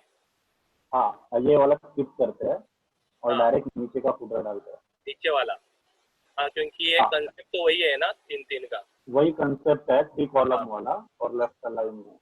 ठीक है, तो हम डायरेक्टली नीचे वाला अभी फुटर डाल रहे हैं। तो अभी ये अपना अबाउट हुआ है, तो फिर से